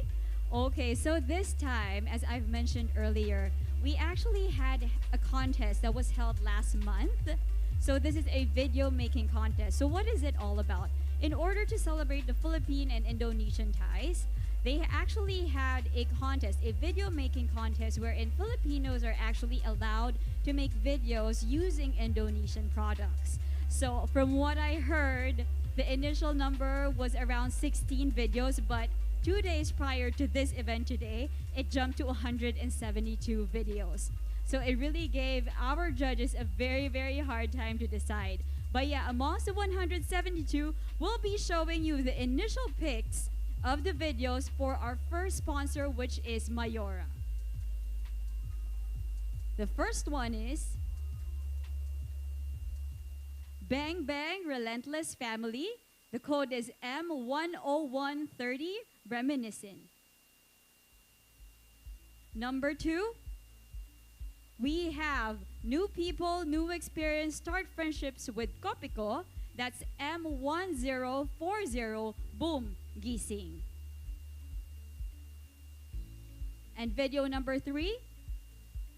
Video number 3, we have M10296 Friends Upon a Time. And for the last video, we have M10232 Aroma of Friendship. So that is for Mayora's favorite videos or the favorite pics of Mayora. Now we're going to move on to Coca-Cola's top 5 picks. First pick, we have that's 10110 gift. Pick number 2, we have K1013 Sulyap. Next video, number 3, we have K10153 Kuya. Video number 4 is K10201 Bards. And last video is K1023 Amity Magic, A Taste of Coco Love. All right, so those are the top 5 picks for Coca-Cola. Let's move on next to Marie Regal Biscuits. So they have top 3 picks this time. So the first pick will be R1023 Voice of the Heart. Second pick, we have R10113 Di Tayo Bati. Number 3, we have R109 Unang Kalaro. So that is the top 3 picks of Regal Biscuit. Now we're going to move on to Indomie, and Indomie only picked 1 video. All right, and let us show that video right now. So that is D1018 Sunod na la liwat. So that is the first pick of Indomie, and that 1 pick of Lola Remedios goes to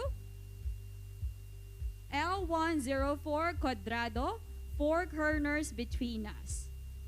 So that is the first pick, and now we'll be announcing this one right now. Okay, the video will be aired right now on the screen. Okay, the winner will be announced in here a little later on. Okay, we'll be showing the number 3. This is the 3rd runner-up for the video. All right. Okay, so this is finding a common ground, friendship beyond borders. Hello, I'm Alan. I'm from the Philippines. Today, let me share with you a real story of friendship that flourished between 2 nationalities and even species. Okay, let me first introduce my other friends. This is Ian. We are housemates back in Subic. He's also a Filipino like me. And here's Robbie. He's from South Sumatra in Indonesia. Robbie is an aviation student or a pilot who happened to study in the Philippines. Ian, Robbie, and I became friends as we were neighbors in Subic Bay, Philippines. Oh, by the way, I almost forgot, we have another friend. Her name is Hershey. She's from the Philippines and also our housemate. Okay, so here's the story of our friendship. Mostly memories of how we got connected together despite having lots of differences. One difference is language. Ian and I speak Tagalog, while Robbie speaks Bahasa. Teman-teman, sekarang kita udah sampai di bottom floor. Setelah hampir Hershey, on the other hand, never speaks at all, but we understand each other because we speak in the language of respect and kindness. We also have different expressions of our faith. Ian and I are Christians, and Robbie practices Islam. Yet we coexist peacefully and harmoniously. Oh, that is such one great life experience we had. Okay, so this is where we bring Robbie every Friday during his Friday prayers. In terms of food preferences, we all have differences too. Being a Muslim, Robbie eats halal food, while Ian and I are vegetarians. But that difference never became a problem for us. We just found a common ground. While in the Philippines, Robbie was adventurous of Filipino food. The pandesal and turon were his favorites. And he also introduced us to a traditional Indonesian food, the tempeh. And as vegetarians, we are so loving it. Just as we honor and respect Robbie's cultural and religious practices, Robbie also tried to appreciate and participate in our traditions. During the Christmas season, he helped my dad put up our Christmas tree in 2019. He also joined us in other festivities. Oh, I remember, Robbie gave me a pechu, and I wore it in my graduation picture too. Friendship doesn't only mean having fun all the time. It is also about giving a helping hand in our times of need. I remember during the start of the pandemic, and I got sick, and most Indonesians took their flight back home. Yet Robbie couldn't just leave me alone. Instead, he stayed and assisted me until I recovered. Finally, Robbie got back to Indonesia. We all feel blessed and grateful for their friendship. Despite having differences in culture and traditions, we managed to find a common ground. Now the challenge we face in our friendship is distance. Yet we still stay bonded and connected. We find a common ground.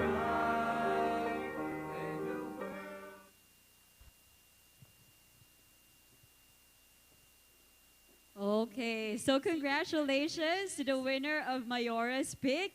That is it. And before we actually announce our second winner, are you excited to actually know who our second winner is? I hope I could hear you at home, but are you excited? Again, if you are, please make some noise. All right. Okay, because I'm also pretty excited. But before we actually announce the second winner of our video contest, our Indonesian trade attaché actually has his favorite pick, right? Okay, so in order for us to see that, let us see who was the pick of the Indonesian trade attaché. All right, so congratulations to K1016, Children of Innocence, Happiness at its Finest. All right, okay, we're moving on, of course, to our second winner. Okay, so here us, please congratulate the winner of our second video. Let us show who is the winner.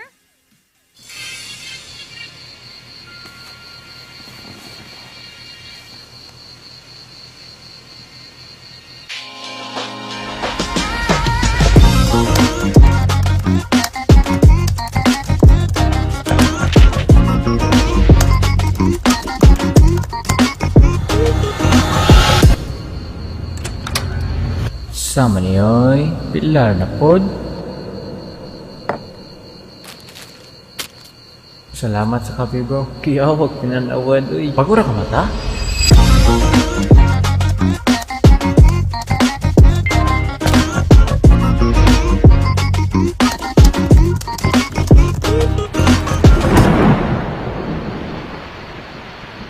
Ay, kamay na lang. Asa naman ang kape? Unsa naman yung rasa? Ano itong igsuon?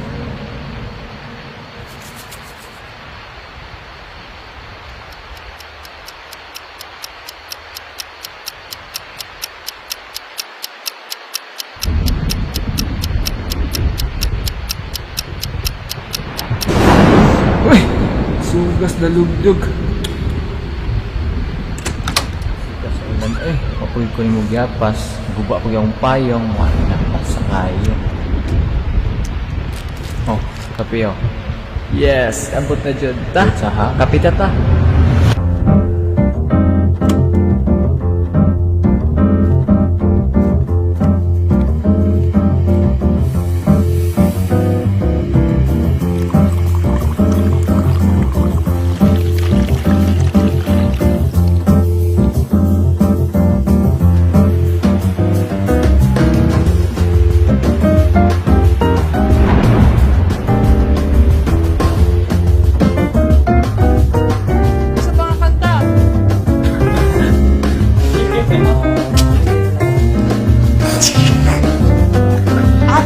Sayang.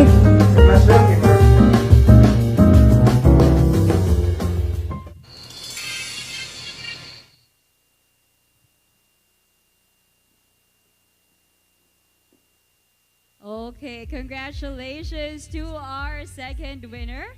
Okay, just to remind everyone, why is this so exciting? Because this is not just a contest, because for every contest, of course, there is a prize. I'd like to remind everyone that our three winners actually will be receiving monetary gifts. For our third winner, they will be receiving 20,000 pesos. For our second winner, they will be receiving 30,000 pesos. And of course, for our first winner, our champion, they will be receiving 50,000 pesos. So in the previous two videos, the products that they are endorsing is from Mayora. Okay, can you actually guess right now which product will our winner endorse? Do I hear any product at home? If you are amongst the 172 people who has not been shown your video yet just now, then you have a huge chance of actually winning this. So if you are, I hope you make some noise right now at home. Everybody here in the studio, come on now. Are you excited to know who's gonna win 50,000? Okay, because I am very, very much excited also. So yeah, again, everybody, are you ready for the winner? Okay. So everyone, to the winner of 50,000 pesos, congratulations to...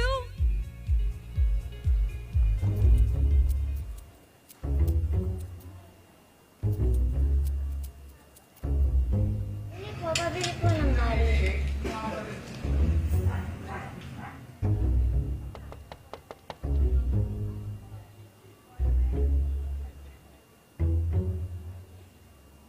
Pabili po.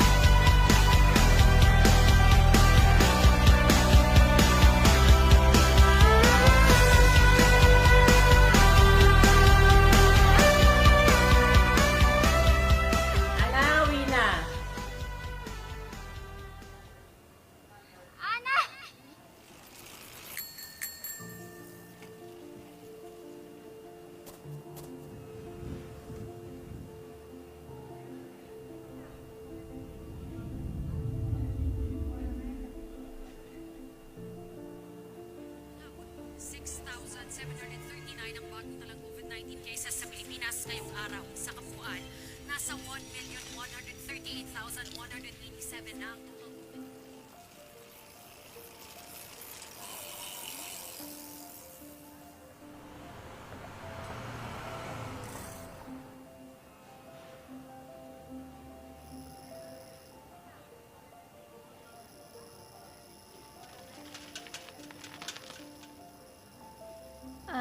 Pabili po ng... Mari?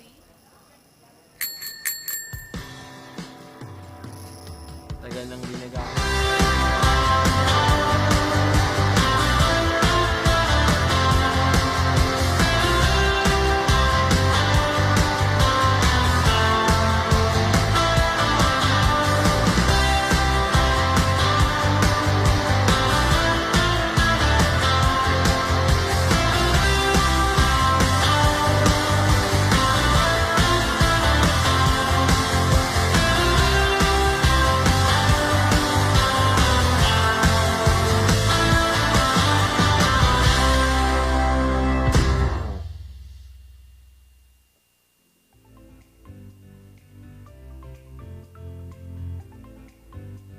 All right, congratulations to our winner of 50,000 pesos.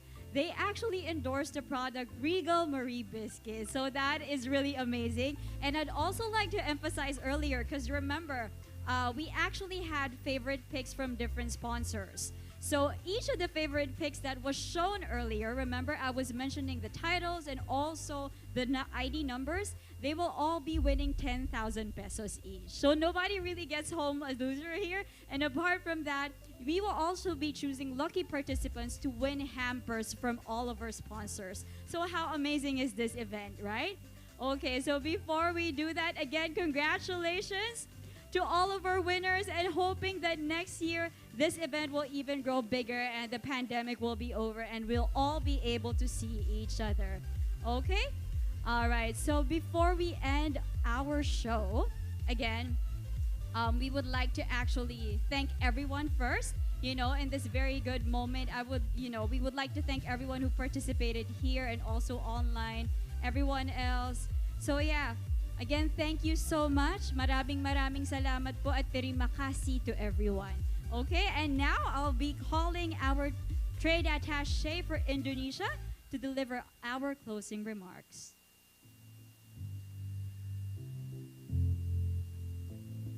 All right. Okay, good afternoon.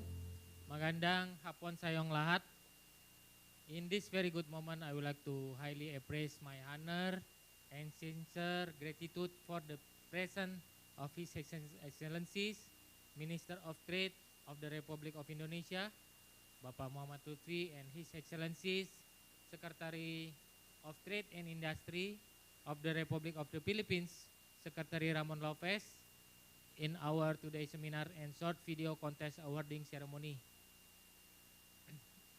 I also would like to great appreciate for the presence of Honorable Charge the Affairs of the Republic of Indonesia, and also the Honorable Vice President of ASEAN Development Bank, Mr. Babang Susantono, and also Honorable Chairman of Indonesian Diaspora Community, Ms. Lucy Susantono, and distinguished government official of the Ministry of Trade of the Republic Indonesia and Department of Trade and Industry of Philippines, and all of video contest participants and everyone who watched this event online. As the organizer of the event, I really happy and proud with the enthusiasm that we get from the Philippines. As per now, we have around 850 people registered as the participant on this event, and this event has been shared for about 17,000 times a whole Philippines. We get participants in every province in the Philippines, and we hope this will be beginning of the good sign that the product from our sponsor would have a special place in the heart of every Filipino. Our favorite product, sa suking tindahan. Today I would like to also congratulate to the winner of our short video competition. I hope the prize could be beneficial and encourage the winner to develop creativity and talent in the short video making. Today, as the theme of our event, strengthening relationship between Indonesia and the Philippines, I hope this event could also become the catalyst to open up more opportunities of further cooperation between Indonesia and the Philippines. Especially today, as we together face hard moment to adapt with the new normal situation after the pandemic COVID-19 was spreading out all over the world. This situation should be the time for us to put aside all of our ego and instead we must hand in hand to help each other. Together we help as one. So during this COVID-19 pandemic, Indonesia and Philippines has a strong commitment to support each other, of course. As the brother and neighboring countries, Philippines is one of the closest and the most important partner of Indonesia. We have tried our best to keep the trade between Indonesia and Philippines growth positively amid the COVID-19 pandemic. Last but not least, I would like to use this very good opportunity to express my support towards Philippine government to every effort that government takes in order to protect Filipino people from health risks, especially after the Delta variant in the country. I also would like to highly appreciate support from the Philippine government so our today event could be happen. We all here conduct this event carefully and strict observe the ATF regulation and recommendation, of course. We always observe social distancing and wearing face masks all the time. We make sure that their circulation is work properly to everyone here. I think that's all from me. I hope everyone could enjoy our event today. Once again, for all of the winner, I would like to congratulate. And also to all participants that has submitted the video, we greatly appreciate your effort. Once again, magandang hapon sa iyong lahat. Good afternoon, everyone.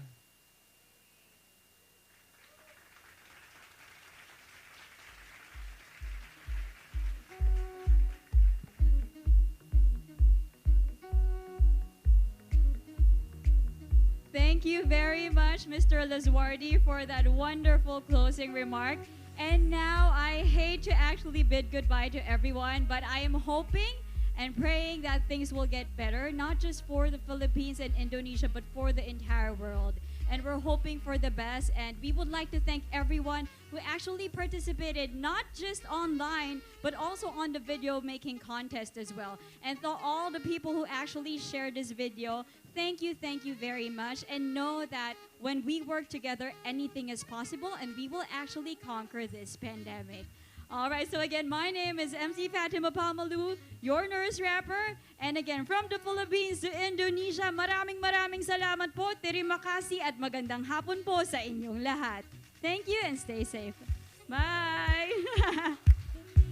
Bye, guys!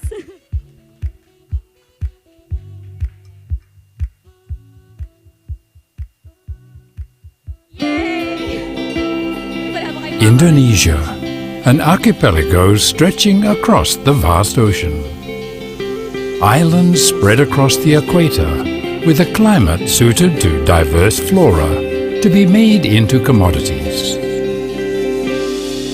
Coconuts which produce beneficial products ranging from flour to coconut oil and coconut water with their natural health-giving properties. The Indonesian coconut industry full of potential. Indonesian coffee plantations spreading from Sumatra to Papua. Each region producing coffee with its own unique flavor and characteristics. As the biggest producer of coffee in the world, Indonesian coffee is produced with full dedication, resulting in a delicious product. Indonesian chocolate, picked fresh from the plantation, handled with precision, producing delicious chocolate. Indonesian chocolate sourced from across the archipelago, giving a variety of tastes to enchant the world. Indonesian forests, the lungs of the world, conserved with dignity as a source of life. Inspiring creativity that comes from the cultural pride of the nation, combined with innovative technology, producing timber products with a touch of art. Abundant Indonesian seafood, with its standard premium quality and all food safety requirements met in processing. Indonesian crab meat is becoming a commodity with high potential. Produced with expertise and high standards of quality, Indonesian crab meat is now penetrating the world market. Cultural heritage passed down through generations, giving artistic value to silver crafts. Creations made with ambition, precision, and full of love. The diversity and wealth of Indonesian commodities is making an important contribution to world trade.